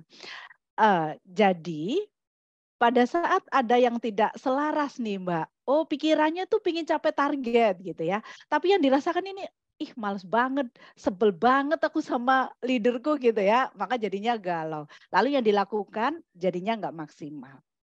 Coaching ini teman-teman akan mengajak pada teman-teman semua synchronize apa yang teman-teman pikirkan, apa yang teman-teman rasakan, dan apa yang teman-teman lakukan. Jadi salah satu indikasinya kapan kita bisa melakukan coaching adalah pada saat teman-teman menangkap sebuah isu bahwa tim kita lagi galau, lagi enggak yakin maju enggak ya, terima enggak ya proyeknya gitu. Jadi ini soal hati gitu ya. Bingung menentukan yang A atau yang B atau yang C, itu bisa kita lakukan sebuah sesi coaching. Dan selain tadi yang disampaikan Pak David, coaching ini bisa kita lakukan pada saat ada permasalahan, yes bisa dan bisa banget. Lalu coaching juga bisa kita lakukan pada saat kita ingin development tim kita teman-teman. Jadi pernah kan di sebuah organisasi ada tim kita yang mendapatkan promosi, kita sebagai leadernya tahu, oh ya dia kayaknya mampu, oke kalau gitu kita promosikan dan dia bilang, Pak David kayaknya saya enggak dulu deh Pak, saya skip dulu pernah ya Pak ya? Kayak gitu ya. Saya skip Mundur dulu ya tiba-tiba ya? Iya, iya. Pernah, Bu. mundur, saya belum yakin Pak. Ya saya sebetulnya ingin banget Pak menerima ini karena nanti akan ada secara finansial juga akan bertambah. Tapi kayaknya saya nggak dulu deh Pak, saya skip dulu boleh ya Pak ya? Nah itu bisa banget kita coaching. Lalu juga teman-teman kalau misalnya ada apa tuh, perpindahan dari departemen satu ke departemen lain, maka tim kita ini merasa bisa nggak ya pindah ke departemen yang satunya, secara dilihat culture departemennya seperti itu dia jadi nggak yakin. Nah coaching ini akan sangat membantu teman-teman. Dan awalnya coaching kita lakukan pastikan tim kita percaya bahwa kita leader bisa mengcoaching mereka dan kita bisa menjaga kerahasiaan segala topik, segala isu yang mereka sampaikan ke kita teman-teman. Jadi kita sendiri juga tidak boleh jadi ember ya. Oh ternyata si A itu cerita begini diceritaan ke B dalam satu itu enggak boleh. Jadi mesti trust dulu. Itu Mbak mungkin dari saya Mbak. Oke, oke, baik. Jadi berarti memang harus tadi kalau dari Bang David, ketika ada permasalahan ya, dan itu masalahnya bukan terkait dengan skill ataupun knowledge gitu ya, tapi juga ternyata kita sebagai leader, menurut saya berarti harus aware ya, Bu Wiwik, Iya, harus peka gitu ya. Ini peka. ada yang galau nggak nih gitu ya? Ada kegalauan atau keresahan gitu ya?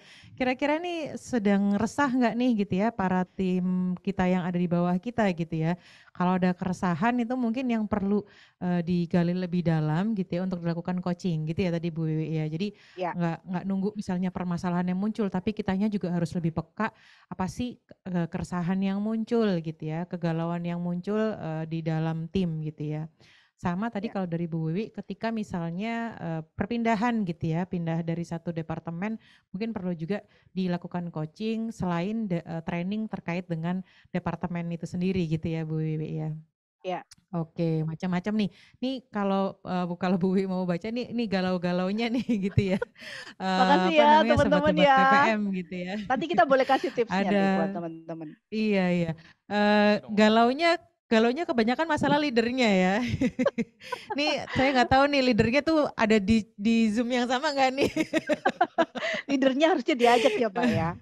Oke, Oh iya gitu ya. Oke oke oke. teman-teman Baik. tentang galau ini Mhm. saya boleh kasih satu tips aja. Nanti teman-teman bisa refleksi ke diri teman-teman. Teman-teman kalau kita bilang yang tadi ini thank you banget ya udah disampaikan galaunya. Tapi teman-teman yuk kita berpikir bahwa kita punya power teman-teman dalam hidup kita. Gitu Mhm. ya. Ada hal-hal yang di luar kuasa kita, tapi kita punya teman-teman hal-hal yang kita bisa mengendalikannya. Jadi saya selalu mengajak kepada teman-teman, saya ingin sekali Mhm. mengajak kepada teman-teman bahwa teman-teman bukan korban, tapi teman-teman dengan kegalauan itu apa nih yang teman-teman bisa kembangkan dari sana. Itu aja. Oke oke oke. Ya ya ya. Jadi, apa namanya, nggak cuman sekedar galau nih leadernya gini, galau nih budayanya gini gitu, tapi, Ya, apa sih yang menurut saya sih biasanya kalau saya pribadi, saya selalu memetakan mana yang bisa saya kontrol, mana yang nggak bisa saya kontrol gitu ya. Mungkin yes. leader kita itu urusannya dia sama Tuhan lah ya gitu, dia kayak gimana gitu ya. Jadi fokus ke yang bisa dikontrol gitu ya mungkin ya Bu Wiwi ya gitu ya. Ya, ya. Karena kita tetap punya power untuk menata hidup kita, mengambil keputusan dan sebagainya gitu ya tadi ya. Yes. Jadi nggak selalu bergantung kepada yang di luar gitu ya, tapi kita diri sendiri punya kontrol. Oke, mantap nih. Terima kasih ya teman-teman untuk sharing kegalauannya gitu ya. Oke, jadi seperti itu ya untuk membedakan kapan sih harus dilakukan coaching gitu ya. Nextnya, oke. Nah, sekali lagi sebenarnya memang coaching bukan salah satu pil ajaib untuk menyembuhkan seluruh permasalahan gitu ya. Tapi sebenarnya coaching sendiri ini bisa menjadi solusi nih gitu ya untuk para leader gitu ya. Nah, kalau bicara mengenai solusi itu banyak gitu ya. Misalnya bisa memotivasi bawahan gitu. Tadi Yes, mungkin sudah betul. diceritakan juga oleh Bang David gitu ya. Kemudian mengidentifikasi daripada kebutuhan tim gitu ya. Kalau tadi Bu Wiwi juga sempat sampaikan, nih teman-teman itu galau apa, resah apa gitu ya. Jadi bisa mengidentifikasi hal tersebut gitu ya.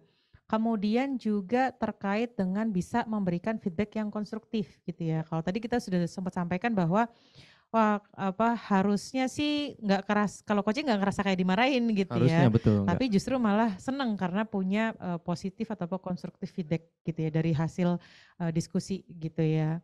Kemudian bisa menghandling konflik gitu ya. Kemudian juga mendevelop untuk terkait dengan skill dari leadership gitu ya dan juga memaksimalkan performance tim gitu ya. Nah, kira-kira hal-hal yang tadi sudah dijelaskan di sini kalau dari pengalaman Bang David sendiri seperti apa? Ya, baik Cak. Jadi kalau dari pengalaman saya ya, sebagai leader ya ini ya berarti ya, Betul sebagai leader. melakukan coaching ini Sebagai manfaatnya leader yang tadi mungkin kita digalauin nih. SI itu tadi yang digalauin ya. Ya manfaat yang saya rasakan ya Mbak, jadi tim itu menjadi atau subordinat atau tim saya itu menjadi lebih percaya diri ya. Hmm. Karena disupport gitu, disupport dari atasannya langsung gitu ya. Diberikan kewenangan, jadi ada pembagian kewenangan juga atau tanggung jawab. Mereka juga bisa merasakan lebih bertanggung jawab untuk melakukan tugas atau pekerjaannya. Jadi enaknya juga kita sebagai leader eh, tinggal ini ya, memberikan dorongan, memberikan apa, nggak hanya tinggal sih gitu ya. Ya kita juga harus tetap melihat di celah mana mereka lemahnya nih. Itu sehingga kita juga bisa mengisi di situ. Nah, dengan memberikan support gitu ya dan juga dukungan-dukungan lainnya. Itu sih Mbak Ica. Oke, ya ya, betul betul betul. Dan, mungkin kalau saya mau tambahin adalah sebenarnya kalau bicara mengenai for leader, belum tentu dalam arti harfiah kita selalu punya bawahan gitu ya, tapi Betul, betul. diri Diri sendiri sendiri itu gitu juga ya perlu maksudnya ya, ya. Ya, ya, untuk, apa namanya, leader untuk diri sendiri itu juga ya. penting gitu ya. Karena sebenarnya kan namanya putaran roda gitu ya. Terus berputar ya. Betul gitu ya, kadang di atas, kadang Ya. di bawah gitu ya, kadang di sini, kadang di sana. Bedanya saya putarnya lambat aja Mbak. Ya, artinya sih saya dulu pernah diajarin suatu slogan gitu ya Bang David, Iya, siap iya. siap dipimpin, siap Memimpin. Wah, memimpin luar gitu biasa. ya. Jadi selama kita belum punya bawahan, kita harus punya sikap untuk siap dipimpin dulu nih gitu ya. Atau Yes, paling setuju. enggak kita belajar dulu juga nih gitu ya untuk menjadi seorang leader gitu ya. Ya. Apapun leader kita gitu ya, kalau baik kita punya punya pengalaman jadi leader yang baik itu seperti apa, kalaupun misalnya kurang baik, kita juga punya pengalaman. Hmm. Saya nggak mau nih nyontoh yang seperti ini gitu ya, tanpa harus mengeluh secara terus-menerus gitu ya, bahwa leader kita misalnya kurang ini, kurang itu sebagainya gitu ya. Tapi itu tetap hal yang bisa kita pelajarin gitu ya. Ambil yang baik ya dari leadernya ya. Betul, betul. Karena belum tentu pas kita jadi Iya, leader iya. itu Kita juga kita baik. bagus. Iya. Nanti kita juga digalauin sama bawahan. Gitu ya Bu Wiwi ya, atau ada tanggapan yang Iya. lain Bu Wiwi? Iya, jadi ini kan habis asar, jadi mari kita doakan leader kita nanti setelah ini berubah ya ke leader yang baik. Amin. Amin ya. Oke, kalau dari saya tadi kita ada 5 pendekatan pengembangan sumber daya manusia ya teman-teman ya. Apa aja teman-teman? Ada training, ada mentoring, ada consulting, ada konseling. Jadi konseling Konseling. ini biasanya leader itu ada yang bisa, ada yang enggak. Karena ini ada kompetensi khusus ya untuk menjadi konselor. Dan salah satunya coaching. Keempat pendekatan ini teman-teman itu fokusnya kita, leadernya, trainernya, mentornya, konsultannya, konselornya. Satu pendekatan itu bintangnya adalah tim kita teman-teman. Coach kita. Kalau dari saya, oke. Kalau tim kita nggak paham, kita kasih training ya. Kalau tim kita udah paham, lalu jadi paham tapi dia butuh dibimbing kalau di lapangan, lalu kita kasih mentor. Kita kasih mentoring sama mereka. Setelah itu di lapangan ternyata sudah jalan sendiri dan dia punya masalah, lalu dia datang ke kita nih. Leader as consultant, kita kasih advice, kita kasih solusi pada mereka. Kecuali konselor ya teman-teman ya. Jadi 4 pendekatan ini itu bintangnya adalah kita. Dan yang satu coaching ini kalau menurut saya ini adalah tingkatan yang setelah keempat itu terlalui dan mereka masih bingung, masih galau, maka kita bisa lakukan coaching. Jadi kalau saya diizinkan untuk berkata, coaching ini penyempurnaan dari keempat pendekatan ini teman-teman. Penyempurnaan. Tapi apakah itu yang paling pas? Belum tentu. Makanya kita juga nggak boleh ya, coaching itu paling ampuh deh nyelesain masalah. Enggak juga guys, tergantung dari masalahnya apa. Dan teman-teman bisa rasakan nggak? Kalau misalnya nih dalam sebuah pertemuan, lalu teman-teman tiba-tiba dideketin sama leadernya teman-teman, terus ditanyain gitu ya. Menurutmu apa ya yang bisa kita lakukan di situasi ini? Gimana teman-teman perasaannya? Ada boleh yang mau jawab di kolom chat? Oke, boleh. Pastinya senang sih Bu kalau saya sebagai ini ya. Karena berusaha dilibatkan kan berarti kan? Yes. Seneng ya. Kalau misalnya leader kita bertanya, menurutmu, ini yang muncul di layar saya ada Pak Akbar. Menurutmu Pak Akbar, apa Pak Akbar yang dari teman-teman kita sendiri perlu ditingkatin Pak Akbar?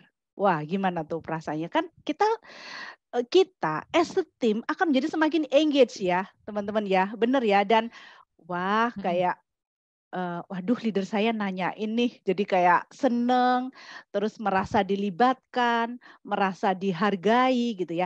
Jadi teman-teman, coaching ini salah satu skill penyempurna teman-teman as a leader. Karena di sana kita sejajar teman-teman dengan tim kita.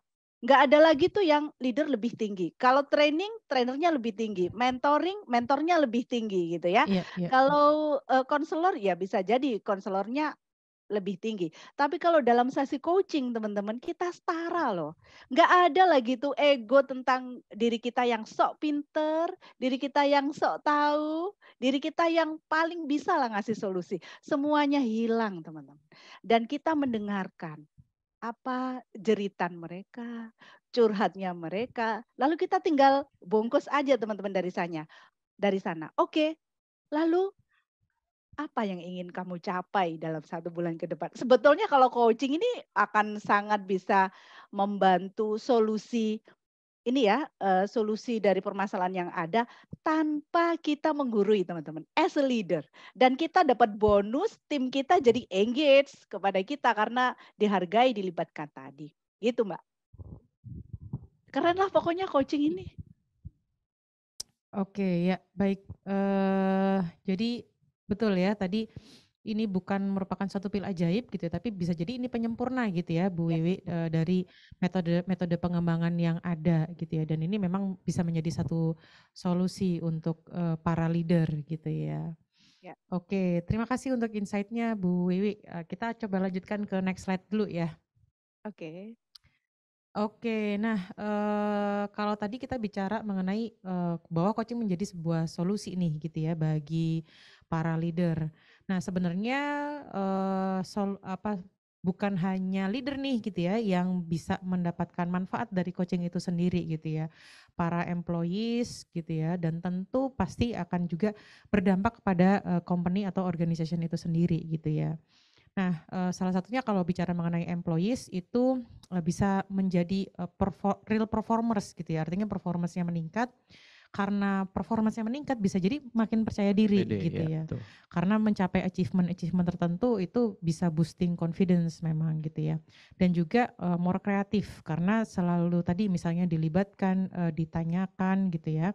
Karena kan kalau bicara metode coaching itu kita nih yang menentukan gitu ya.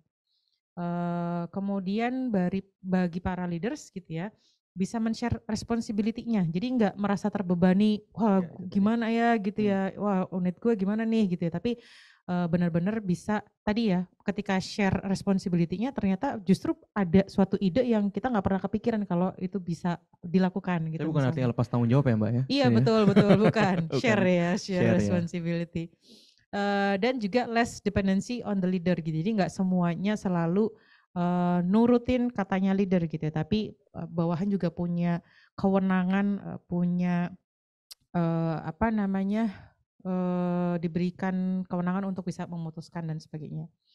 Di company tentu performance dari organisasi juga meningkat dan achieve target gitu ya. Kalau yang dirasakan sama Bang David sendiri seperti apa nih manfaatnya? Ya ini udah saya rasakan juga sih Mbak Ica ya. Jadi tadi ya dengan coaching mereka, dengan jawaban-jawaban mereka itu ketika mereka sudah lakukan, mereka juga lebih ini ya, cepat gitu atau lebih performnya tuh lebih bagus gitu. Karena mereka juga ini kan sadar gitu ya, yang mereka sudah sampaikan ke saya atau saya terima jawabannya itu harus dipertanggungjawabkan kan, harus dia lakukan. Apalagi sesama cowok gitu ya, gentleman agreement ibaratnya gitu kan, ada semacam seperti itu ya. Nah jadi ini udah saya rasakan untuk employee-nya tersebut, dia lebih perform, lebih kreatif, mereka memberikan suatu hal yang mungkin belum pernah dilakukan sebelumnya. Nah dengan coaching juga dia dapat support gitu ya, ada bantuan dari kita juga. Nah mereka lebih percaya diri tuh untuk melakukan pekerjaannya. Jadi ya ujung-ujungnya kan dampaknya kan ke organisasi, bisa kita men-achieve ya satu target, bisa mencapai misalnya dari segi kecepatan waktu gitu ya. Nah itu bisa kami dapatkan Mbak. Oke, baik. Nah, secara psikologisnya sendiri, bisa di next slide, itu juga punya benefit nih gitu ya Bang. Yang pertama get connected Psikologis. socially gitu ya. Artinya tadi kalau Bang David cerita, ketika dilakukan coaching ketika ada permasalahan gitu ya. Nah ketika dilakukan coaching dia ngerasa secara sosial tuh terkoneksi, wah, apa namanya, atasan saya ini Dengan atasan ya? perhatian Ya, gitu ya betul. sama saya. Oh ternyata, permasalahan seperti ini ketika saya ngobrol dengan orang lain, saya punya nih gitu ya gambaran-gambaran gitu ya yang bisa dijadikan, masukan untuk permasalahan tersebut gitu ya.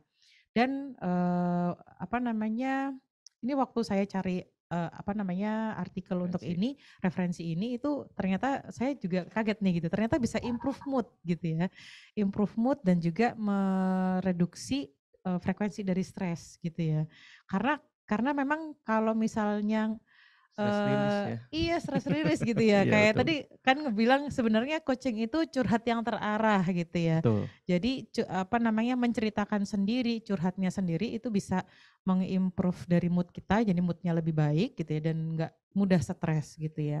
Dan juga ini adalah, sebagai kalau misalnya baterai itu di-charge gitu ya, kadang-kadang kalau punya masalah itu kan energi kita tuh kesedot nih gitu ya, Ya, energinya kesedot, baterainya habis nih gitu ya. Jadi coaching sendiri sebenarnya juga itu sebagai charger gitu ya. Bukan berarti kemudian harus selalu di-charge gitu ya atau dependen dengan apa namanya leadernya leader. sebagai coachingnya gitu. Tapi paling enggak ini bisa memaintain gitu ya eksistensi daripada si coachingnya itu sendiri dan juga mengimprove kualitas secara personal gitu ya. Betul begitu kalau pengalamannya Bu Wiwi bagaimana Bu? Ya, mmm, jadi teman-teman, mungkin sering merasa ya, melakukan sesuatu tapi sebetulnya itu yang dilakukan itu sebetulnya bukan benar-benar yang diinginkan, gitu ya. Dan coaching ini akan mengajak kepada diri kita menemukan sebuah kesadaran yang tadi Pak David sampaikan. Sadar, as simple misalnya, pada saat kita memberikan sesi coaching kepada tim kita yang dia suka terlambat, ada di sini yang suka terlambat? Suka datang ke kantor terlambat gitu ya, maka pertanyaannya adalah,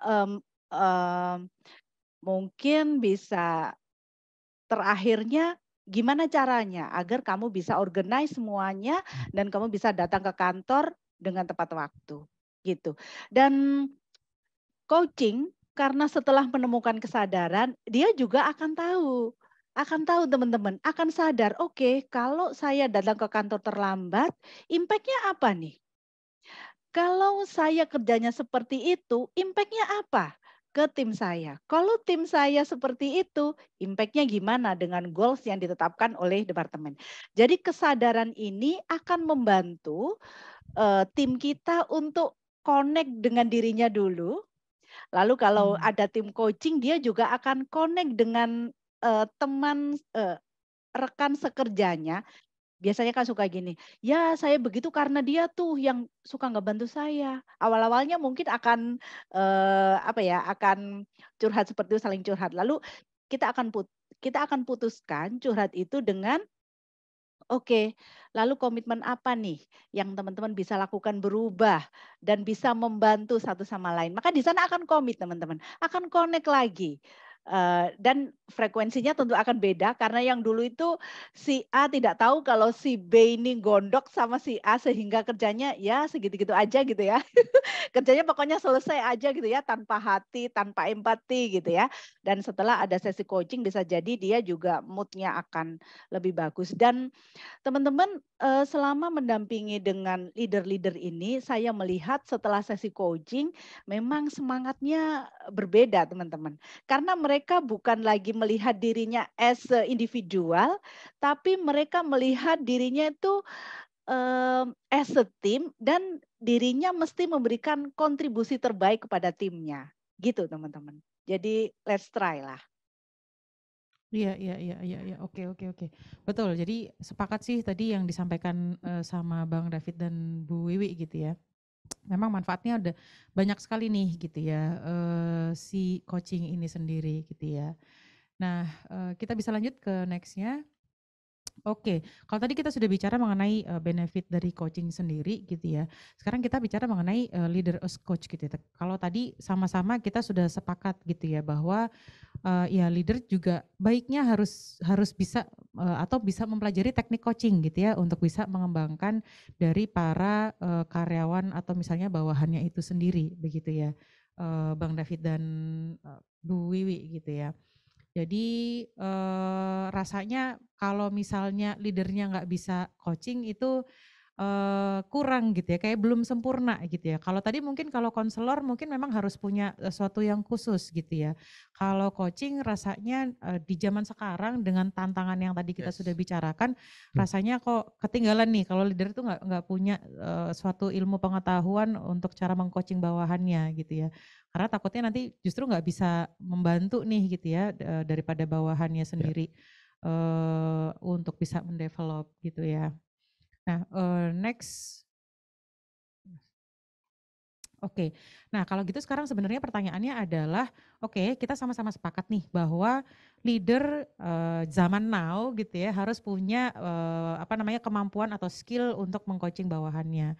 Nah, sebenarnya kalau bicara mengenai itu kita udah sepakat. Sekarang pertanyaannya adalah apa nih yang harus dimiliki oleh leader supaya memang dia bisa menerapkan atau mempunyai keterampilan si coaching ini sendiri. Kalau dari Bang David bagaimana? Ya, terima kasih Mbak Ica. Ini menarik sih, karena salah satu skill ini yang menurut saya ini justru yang paling sulit Mbak. Dalam teknik di coaching ya, yaitu adalah skill mendengarkan. Loh, kok sulit ya katanya.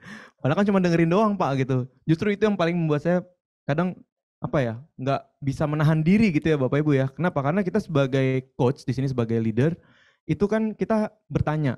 Nah, ketika kita bertanya mereka menjawab kan kemana-mana gitu kan. Itu kita benar-benar harus fokus dan konsentrasi Mbak dengan jawabannya gitu ya, dimana mungkin jawabannya bisa kemana-mana atau misalnya lama, panjang. Nah itu kita harus dalam pikiran gitu ya, terus saya harus menangkap nih, ini poinnya apa gitu. Dan kadang memang kalau udah terlalu panjang memang kadang saya cut juga gitu kan, supaya lebih terarah nih coachingnya gitu ya. Jadi menurut saya skill yang mendengarkannya itu yang menurut saya yang paling menantang dan itu harus dimiliki sih. Selain skill bertanya ya, tentu kalau dalam coaching kan memang harus bertanya ya.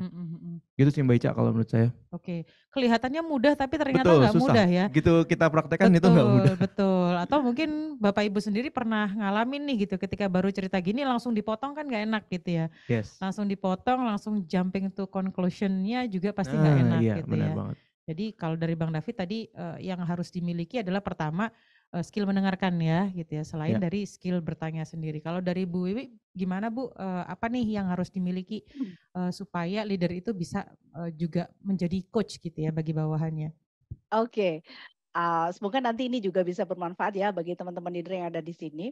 Kalau dari saya setidaknya tuh ada 4, Mbak. Yang pertama, leader ini kalau nanti gimana bisa memberikan sebuah sesi coaching adalah bisa menjaga prinsip kerahasiaan. Rahasia tentang apa? Rahasia tentang topiknya. Rahasia tentang apa? Rahasia tentang isunya gitu ya. Jadi apapun topiknya, apapun isunya, teman-teman as a leader dan nanti akan melakukan sesi coaching. Udah teman-teman, kunci itu biarkan teman-teman sebagai coach dan tim teman-teman sebagai coach dan Tuhan yang tahu gitu ya. Jangan dibocorin, itu prinsip teman-teman. Lalu yang kedua, teman-teman harus bisa membangun hubungan yang baik. Agar apa? Agar tim teman-teman trust, percaya, oh leaderku ini memang keren kok. Oh leaderku ini memang peduli kok sama aku. Buktinya dia mau dengerin gitu ya. Buktinya dia sisihkan waktu untuk melakukan sesi coaching. Jadi membangun hubungan itu seolah-olah teman-teman itu berkata begini, oke, aku di sini sebagai coach, aku di sini akan kasih waktu buat kamu cerita apapun. Aku di sini akan dengerin curhatmu. Aku di sini akan ngajakin kamu menyelami diri, membuka potensi yang selama ini kamu belum lihat, kayak gitu teman-teman. Jadi fokusnya pada tim kita, pada klien kita. Itu mesti teman-teman ini ya, yang mesti teman-teman punya. Yang ketiga tadi Pak David sampaikan mendengar dan bertanya. Biasanya gatel ya Pak ya, mendengar tuh pingin aja kasih solusi. Banget Bu. Ini memang salah satu tantangan pada saat kita belajar coaching adalah mendengar. Jadi kebanyakan dari teman-teman leader kita mendengar itu untuk merespon teman-teman. Mendengar jadi telinganya mendengar tapi pikirannya nih sibuk aja untuk merespon. Oh enggak gitu. Oh Iya, betul, dasar dia itu betul. malas, dasar kamu suka terlambat sih gitu. Jadi mendengar untuk memberikan respon baik itu berupa judgement. Lalu yang kedua, mendengar untuk paham. Sebetulnya apa sih yang eh, terjadi pada tim kita gitu ya. Lalu yang level yang nanti kita bisa aplikasikan pada saat kita sesi coaching adalah mendengar untuk paham secara menyeluruh, teman-teman. Jadi kita akan belajar tuh. Oke, pada saat dia mengatakan saya seneng sih Pak, itu mimik wajahnya berubah tuh. Apa nih yang tersembunyi di sana? Nah, itu akan kita pelajari, teman-teman. Lalu yang keempat, teman-teman, setelah itu dimiliki, tak kalah pentingnya adalah kompetensi memfasilitasi untuk membungkus yang awalnya kan dia punya rencana tuh, ada opsinya, membungkus opsi-opsi itu dalam rencana yang nyata yang nanti akan kita jalani bersama-sama. Itu kayaknya Mbak. Oke, oke, oke. Ya, jadi betul ya. Pertama building trust dulu ya, building Ya. trust bahwa ini nggak akan nyebar kemana-mana gitu ya. Nah, tiba-tiba nanti, loh, kok teman saya tiba-tiba udah tahu gitu ya besoknya gitu. Jangan sampai kayak gitu. Mendengarkan dan juga tadi ya, kemudian bertanya untuk kemudian masuk ke dalam actionnya seperti apa nih gitu ya. Ya. Nah, oke, itu tadi mungkin apa namanya yang harus dimiliki gitu ya. Sekarang mungkin kita beranjak ke kira-kira teknik coachingnya itu seperti apa gitu ya. Salah satu teknik coaching yang cukup populer ya mungkin ini ya Bu Wiwi dan Pak David Ya. gitu ya, ada yang namanya grow gitu ya. Yaitu goal gitu ya. Jadi biasanya akan ditanyain dulu ya, apa nih gitu ya yang mau di-achieve gitu ya. Apa yang targetnya seperti apa gitu ya. Kemudian reality gitu ya. Kita biasanya tuh coach akan diajak untuk melihat suasana atau situasinya sekarang gitu ya. Situasinya sekarang itu seperti apa yang dirasakan, apa yang dialami gitu ya, apa yang dipikirkan gitu ya. Kemudian option obstacle gitu ya. What are your option? Nah, kemudian biasanya akan ditanyakan untuk diajak berpikir kira-kira dari goal-nya seperti itu, realitinya seperti ini, gap-nya gimana nih gitu ya. Gap-nya seperti apa? Kemudian opsi apa nih yang sekiranya akan bisa muncul gitu ya. Entah itu opsi opsi challenge-nya gitu ya, opsi terkait dengan kegagalannya atau opportunity-nya mungkin ya, opsi-opsinya. Jadi justru ini yang akan dieksplor ya, opsinya apa saja. Kemudian will way forward gitu ya. Kemudian setelah paham nih opsinya apa saja, nah kemudian next step-nya itu seperti apa gitu ya. Itu yang nanti akan dirumuskan dalam sesi coaching begitu ya Bu dan Pak David. Nah mungkin Ya. dari Pak David kalau mau sharing terkait dengan ini nih, kendala apa sih yang dialami saat sesi coaching gitu ya, terutama ketika menerapkan si teknik ini nih. Teknik grow gitu ini ya. Oke, kalau dari teknik grow ini yang pernah saya alami sih Bu, di awal tuh yang menjadi apa namanya titik kritis ya di goal itu kalau misalnya belum clear itu akan membuat ke reality atau option itu menjadi tidak jejak gitu ya. Betul, Jadi betul. pertama biasa saya yang goalnya ini benar-benar saya yakinkan, saya pastikan dulu nih. Apakah memang betul itu yang dia harapkan gitu, yang dia inginkan setelah sesi coaching ini selesai nanti. Nah di akhir juga nanti pasti akan saya cek lagi tuh Mbak Ica. Apakah sudah sesuai dengan goal atau yang dia harapkan bertemu dengan saya gitu ya untuk melakukan coaching ini. Jadi di goal ini saya benar-benar harus memastikan gitu ya. Why? Kenapa harus mengambil goal ini gitu ya? Kenapa sasarannya ini? Nah, kalau dia sudah clear, saya rasa memang betul-betul itu yang dia inginkan. Oke, baru lanjut tuh. Nah, reality sebenarnya sih kalau di sini lebih mudah ya karena membuka apa yang dia rasakan, yang dia lihat gitu kan. Nah, cuman di sini yang menjadi tantangan atau challenge-nya atau kendalanya adalah bagaimana ketika dia menjawab itu mungkin panjang tuh gitu tadi yang seperti saya tadi sampaikan ya. Dan juga ketika dia memberikan option-option kayaknya ada lagi deh harusnya yang bisa dia lakukan kan kita coba menggali coba untuk men-challenge ya dengan pertanyaan apa lagi nih yang bisa dilakukan gitu kan. masih belum keluar juga apa yang saya mau dalam hati gitu ya. Nah itu tuh yang kadang apa ya, gimana ya cara yang ngarahin ke sini ya gitu ya. Iya, Mungkin nanti iya, Bu iya. Wiwi bisa kasih apa pandangan tuh ya. Kita tahu nih Bu, kayaknya harusnya dia lakukan ini nih yang A gitu, tapi jawaban dia malah ke B, ke C, ke D gitu kan.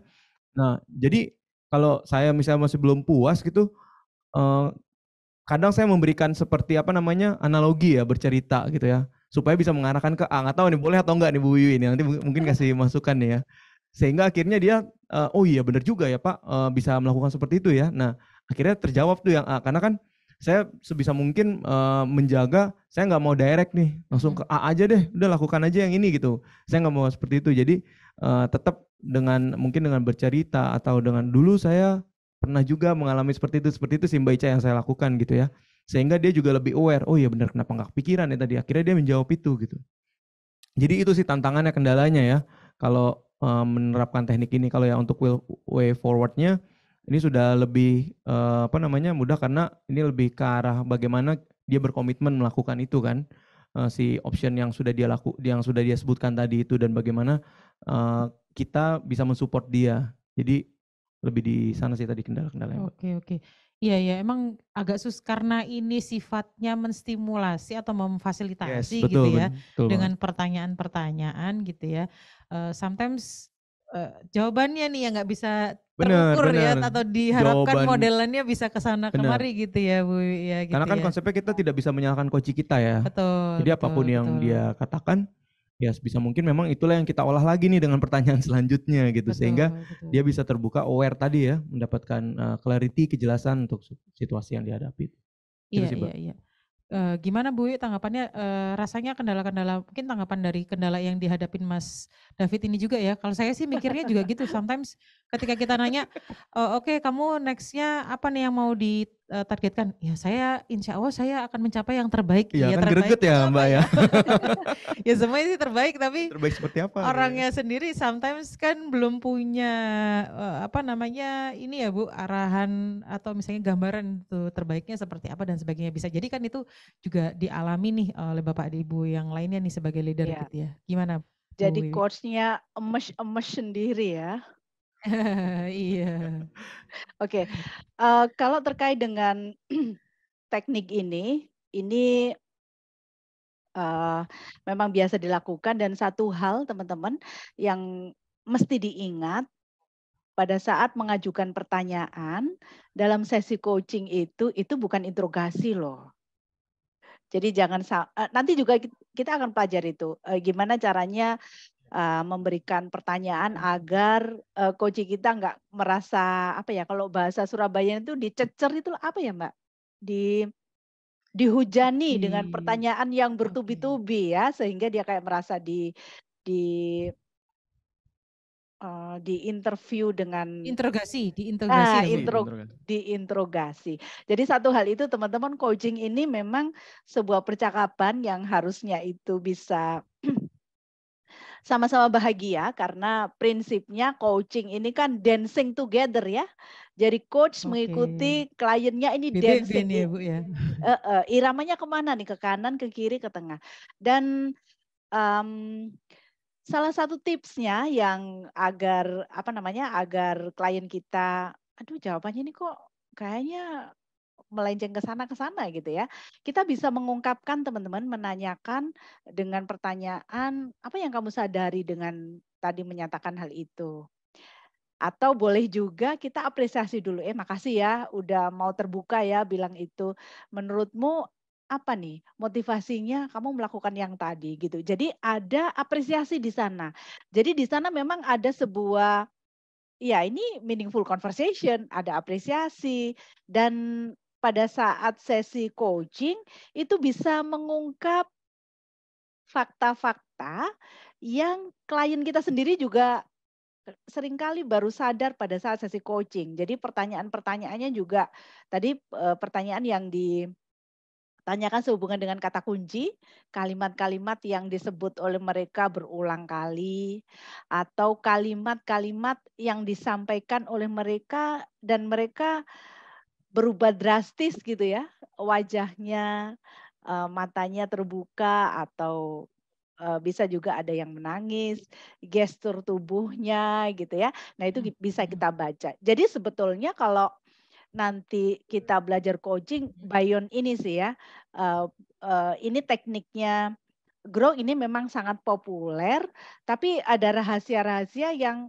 gimana sih agar will way forward yang ditetapkan oleh si klien atau si coach kita itu memang betul-betul align apa yang dipikirkan, apa yang dirasakan, dan apa yang akan dilakukan, gitu. Itu Mbak dari saya. Oke, baik. Itu tadi tips-tipsnya ya dari untuk bertanya gitu ya dan juga menerapkan si teknik coaching ini gitu ya. Mhm. Nah, kita udah banyak sekali nih gitu ya ngobrol-ngobrol. Mungkin kita sekarang coba untuk menarik kira-kira dari yang audiens di Zoom gitu ya, yang mau bertanya. Kalau ada yang mau raise hand, mungkin saya buka yang atau dari chat boleh minta tolong dari chatnya ya. Nanti saya akan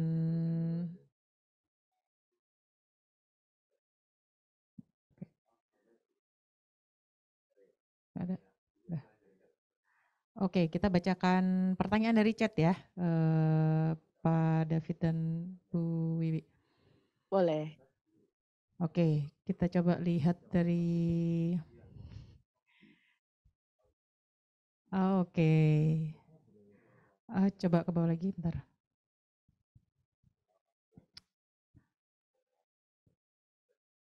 Oke, saya coba dari Pak Rudi Harahap ya gitu ya. Kata Brian Tracy, true test of leadership is how well you function in a crisis. Oh, cocok banget ya pas sekarang kan krisis juga ya. Gimana pola coaching dalam situasi-situasi krisis di mana kita cenderung mengambil keputusan secara individu, bukan melibatkan anak buah atau mendelegasikan. Nah, boleh gimana? Silahkan saya lempar dulu ke Bang David. Oke, terima kasih Mbak Ica. Jadi ini ibaratnya kalau kita di pesawat gitu ya, ini kita lagi lewatin turbulence Bapak Ibu. Kalau di dalam ketika pesawat melewati turbulence atau ada banyak gangguan, sistem autopilot tuh nggak bisa digunakan. Nah jadi sama seperti ini. Jadi kalau misalnya seperti ini kita mengelola bisnisnya itu mau nggak mau memang harus ibaratnya manual gitu ya. Ya kita harus ada pengambilan keputusan cepat kalau dalam situasi krisis. Ini nggak bisa dengan menggunakan teknik coaching, Mbak, memang. Karena kan butuh analisis dari si leadernya juga dan dia yang bertanggung jawab atas keputusan yang diambil. Jadi ini memang agak berbeda untuk penggunaan coaching ya, Mbak. Itu sih kalau menurut saya kalau Oke, pertanyaan ini oke. ya.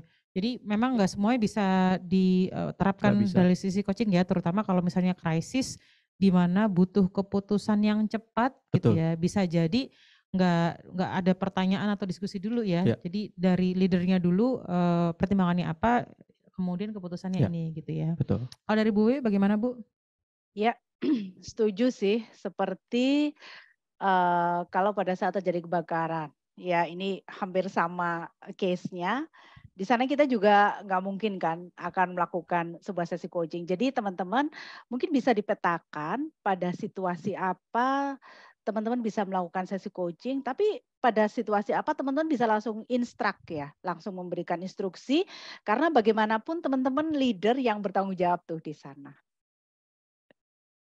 Oke, oke, oke, baik. Jadi betul gitu ya. Jadi bisa jadi memang situasinya, situasi tertentu solusinya Nggak beda-beda memungkinkan, ya. betul, Heeh, beda-beda. heeh, betul. Terutama sebenarnya kan kalau coaching ini lebih kepada untuk mendevelop tim ya, mendevelop daripada employee tim sehingga organisasinya bisa performance gitu. Jadi Ya. kalau Oh, emang krisis keputusannya butuh cepet, rasanya arahan ya yang arahan direct yang ya. bisa lebih cepat gitu ya. Oke, semoga terjawab gitu ya Pak Rudi. Kemudian selanjutnya dari PT PAL Pak Farid, cara mengkolaborasikan gap antara kolonial, milenial bagaimana nih gitu ya. Sedangkan secara ide gitu ya, kita selalu berbeda gitu ya.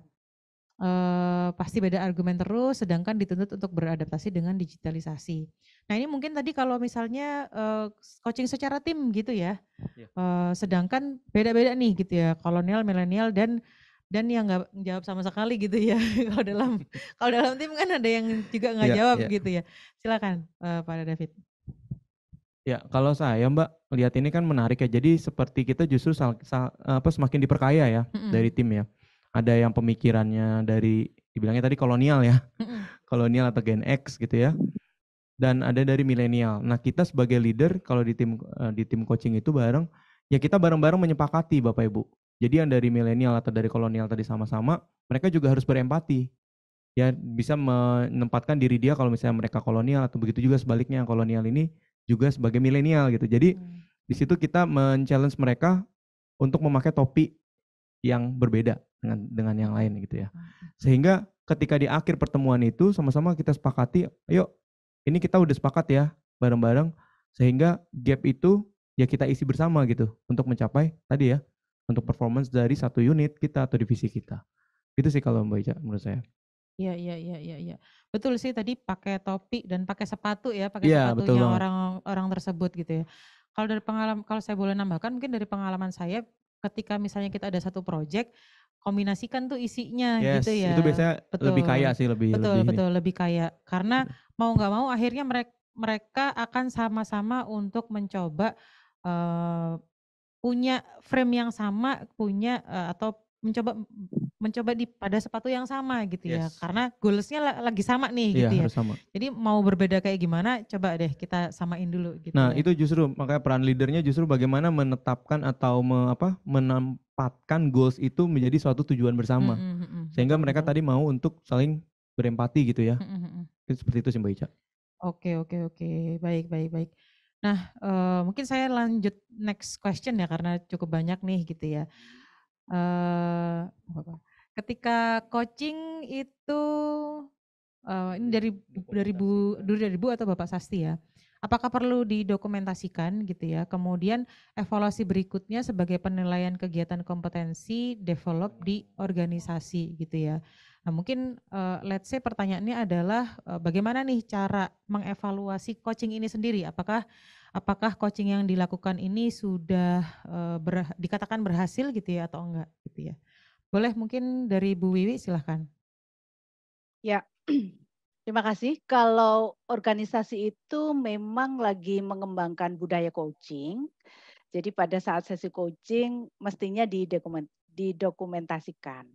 Dan biasanya tuh Mbak Mm-mm. di akhir sesi akan diberikan em, resume ya, kesimpulan dari si coach tadi goals-nya apa, lalu realitanya seperti apa, opsinya apa, lalu dia akan membuat sebuah komitmen akan melakukan 1, 2, 3, 4 gitu ya. Itu di sesi 1 misalnya.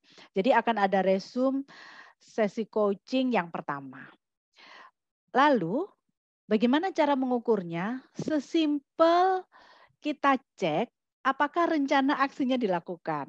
Jadi kalau itu dilakukan berarti yes dia komit, dia sudah menjalankan apa yang direncanakan. Tapi kalau misalnya ada beberapa hal yang belum bisa direalisasikan karena bisa jadi pada saat sesi 1 dia pikirnya tidak akan ada tantangan, tidak akan ada hambatan. Ternyata pas perjalanannya baru muncul di sana. Nah itu juga bisa dijadikan sebagai topik yang kedua gitu ya. Jadi biasanya kalau organisasi itu menerapkan budaya coaching, itu minimal sesi coachingnya dilakukan 3 kali. Dan mengetahui keberhasilannya ya apakah rencana aksi yang dijanjikan di sesi 1 dijalankan, sesi 2 dijalankan, sesi 3 dijalankan. Karena gini teman-teman, pada saat menjalani sebuah sesi itu, si klien pun akan bertransformasi ya Mbak ya. Dia akan mengalahkan rasa malasnya, dia akan mengalahkan ego-ego yang lain gitu ya dalam dirinya dan itu enggak gampang. Jadi kalau memang di organisasi itu mengembangkan budaya coaching harus didokumentasikan biar kelihatan progresnya gitu. Oke, ya, ya, betul. Jadi kalau informal tadi mungkin apa namanya combine ya Bu ya. Tapi kalau memang mau diukur gitu ya, memang betul harus didokumentasikan cara pengukurannya. Tadi dari misalnya tekniknya dari grow gitu ya. Mungkin dibikinkan lembar kerjanya gitu ya, atau Ya. lembar diskusinya diisi bareng-bareng, kemudian memang kalau mau diukur balik lagi ke yang sudah diisi tadi, pencapaiannya seperti apa gitu ya Bu Wiwi dan Pak Daniel. Ya. Ya, setuju. Oke, baik. Nah, kita sudah di penghujung acara gitu ya. Mungkin di terakhir ini saya mau minta istilahnya closing statement gitu ya, closing statement dari Pak Daniel ataupun Bu Wiwi dari sesi kita hari ini gitu ya. Mohon maaf mungkin belum semua pertanyaan bisa terjawab gitu ya, tapi mudah-mudahan sudah cukup puas nih dengan pembicaraan kita kali ini. Silakan mungkin closing statement dari Pak Daniel. Ya, terima kasih Mbak Ica ya. Kalau closing Bang David. statement dari saya, di tengah era yang VUCA ya, Bani tadi yang di awal sudah kita sama-sama dapatkan. Menurut saya skill dari coaching ini adalah sebagai salah satu life skill ya yang perlu kita kuasai Bapak Ibu. Karena bagaimanapun kita sebagai leader, tadi juga ya kalau kita sebagai leader atas diri kita sendiri juga pertanyaan-pertanyaan ini bisa untuk kita gunakan untuk membuka pemikiran hati kita sendiri gitu ya. Jadi biasanya juga saya juga menjadikan self question kepada diri saya sendiri untuk counterbalance. Apakah sudah saya lakukan yang terbaik gitu ya untuk baik itu untuk organisasi atau untuk kehidupan kita sehari-hari. Jadi ini adalah satu skill yang wajib untuk Bapak Ibu miliki. Gitu. Oke, baik. Kalau dari Bu Wiwi silakan Ibu. Ya, kalau dari saya Mbak, kita as a leader akan bisa memimpin tim kita kalau kita clear dengan diri kita. Kalau kita sudah selesai dengan urusan diri kita sendiri. Jadi jangan sampai, mungkin kita sering melihat ya, ada banyak leader kita yang tiba-tiba marah aja ke kantor. Ternyata dia ada masalah tuh dengan keluarganya. Jadi kalau dari saya, ya kita akan bisa memimpin tim dengan baik kalau kita clear dengan diri kita sendiri. Nah, untuk menjadi clear itu bisa jadi coaching ini salah satu skill yang teman-teman saya rekomendasikan untuk punya agar bisa clear dulu nih. Saya nih mau berkarya seperti apa yang ingin saya capai dari yang sekedar sekarang gini-gini aja gitu ya. Dan setelah itu nanti karena leader itu tugasnya kan create leader ya teman-teman ya. Jadi tugasnya memang menciptakan leader baru.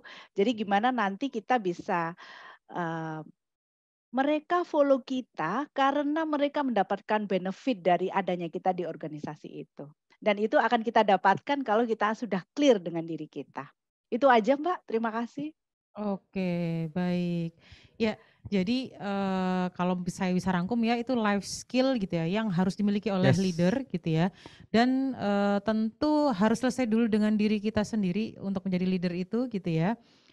Karena kita yang akan menjadi role model gitu ya. Nanti kita yang akan mengempowering mereka dan juga mendevelop dari para tim kita gitu ya. Nah, oke, baik Bapak Ibu, selanjutnya ini sudah di penghujung acara. Saya akan menampilkan QR code gitu ya, QR code untuk link feedback gitu ya. Tadi kan sudah pada tanya gitu ya, ini materinya bisa didapatkan di mana gitu ya. Jadi Bapak dan Ibu bisa mengisi link feedback terlebih dahulu gitu ya, supaya memang ada perbaikan dari acara-acara yang kami selenggarakan. Nanti kemudian setelah mengisi feedback, harap menunggu beberapa saat dan tidak menutup jendela browsernya gitu ya. Karena nanti akan diarahkan secara otomatis ke Google Drive gitu ya, untuk bisa mengunduh materi pembicara dari hari ini gitu ya. Jadi bisa klik juga di chat box-nya gitu ya Bapak dan Ibu. Nah, kalau tadi kita sudah bicara bahwa sangat penting gitu ya, coaching skill ini dimiliki oleh seorang leader gitu ya. Tadi juga sudah sempat dibahas gitu ya, salah satu tekniknya gitu ya, bahwa ada teknik mendengarkan gitu ya, ada kemudian teknik bertanya dan juga tadi teknik grow gitu ya.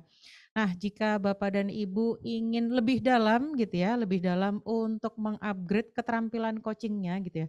Karena nggak mungkin dibahas semuanya di sini ya Bang David dan Bu Waktunya Wiwi. kurang pasti. Waktunya kurang karena perlu khusus gitu ya, mungkin beberapa hari gitu ya. Jadi kalau Bapak dan Ibu mau upgrade keterampilan coaching sebagai pemimpin gitu ya, silahkan bisa mengikuti pelatihan Essential Coaching Skill for Strong Leadership gitu ya. Jadi Bapak dan Ibu akan bisa mempelajari teknik coaching yang efektif gitu ya, kemudian memperkuat keterampilan kepemimpinan gitu ya. Di situ bisa tools-tools gitu ya, bagaimana untuk increase performance dari tim gitu ya, coaching model itu seperti apa, kemudian practice tips and tricksnya dari berbagai trainer profesional kami gitu ya. Dan juga bisa dapat free personal coaching. Wah, menarik sekali nih Wah, ya. ini menarik banget nih ada free Jadi kalau personal tadi coaching. Bu Wiwi kan bilang sebagai leader kita sudah harus selesai sama diri sendiri dulu gitu Ya, ya. Karena betul. paling enggak kan ini ngefek nih berdampak kepada tim gitu ya. Jadi paling enggak dan ini menarik sekali ya bisa dapat free personal coaching gitu. Nah silahkan nanti dihubungi gitu ya untuk pendaftarannya akan dapat diskon nih 20% gitu ya Bapak dan Ibu ya sampai sampai di besok gitu ya diskonnya 20%.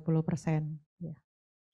Oke, nah selain itu gitu ya kita ada beberapa informasi kami ada beberapa pelatihan ada Business Essential for Manager gitu ya. Nah ini saatnya mempertajam keterampilan manajerial dari Bapak dan Ibu untuk level yang lebih tinggi gitu ya. Business Essential for Manager ini adalah sebuah program yang dirancang untuk membekali para manajer dalam meningkatkan kemampuan mengelola unit bisnis dan menghadapi tantangan bisnis yang sangat dinamis ini. Wah ini cocok banget di era yang Bani ini tadi gitu ya Mas David gitu ya. Ketika semuanya seperti ini kira-kira bekal yang perlu dibawa untuk manajer itu seperti apa gitu ya. Apalagi manajer ini levelnya atas kena bawah kena gitu ya. Gitu ya. Jadi di sini cocok supaya bisa menjalankan pekerjaannya dengan cemerlang gitu ya. Kemudian selain untuk manajer tentu kita juga punya pelatihan untuk pembekalan bisnis esensial for supervisor gitu ya. Dan ini adalah salah satu program pelatihan terbaru dari PPM Manajemen yang dirancang memang khusus untuk supervisor gitu ya. Supaya memang bisa menjalankan perannya secara optimal nih gitu ya. Dan juga ini nanti didampingi oleh coach yang profesional gitu ya. Supaya memang bisa membuat proyek-proyek inovasi unggulan gitu ya dan diimplementasikan langsung di unit kerja gitu ya. Oke, baik. Nah, nggak kerasa nih Bapak dan Ibu gitu ya, sudah 2 jam acara ini berlangsung. Kita punya ada namanya PPM Community di Telegram, Bapak dan Ibu bisa join di situ supaya bisa tetap terupdate dengan ilmu-ilmu manajemen terkini gitu ya. Baik, kita juga punya media sosial begitu ya, kalau Bapak dan Ibu mau follow silahkan ada di Instagram, Facebook, YouTube dan juga LinkedIn gitu ya, dan juga di website gitu ya Bapak dan Ibu. Oke, baik di akhir acara hari ini kami mengucapkan terima kasih atas keterlibatan berbagai pihak yang mendukung terselenggaranya acara hari ini, terutama Bapak dan Ibu sekalian gitu ya, yang bersedia meluangkan waktu untuk mengikuti kegiatan hari ini. Saya mohon maaf jika terdapat salah kata di dalam memandu acara kali ini. Saya Rahmaisyah Dwi Ristina, kemudian ada Pak David, ada Bu Wiwi, kami pamit undur diri. Sampai jumpa di kegiatan PPM selanjutnya. Salam sehat untuk kita semua. Terima kasih Bapak Ibu. Terima kasih, selamat sore. Selamat sore. Assalamualaikum.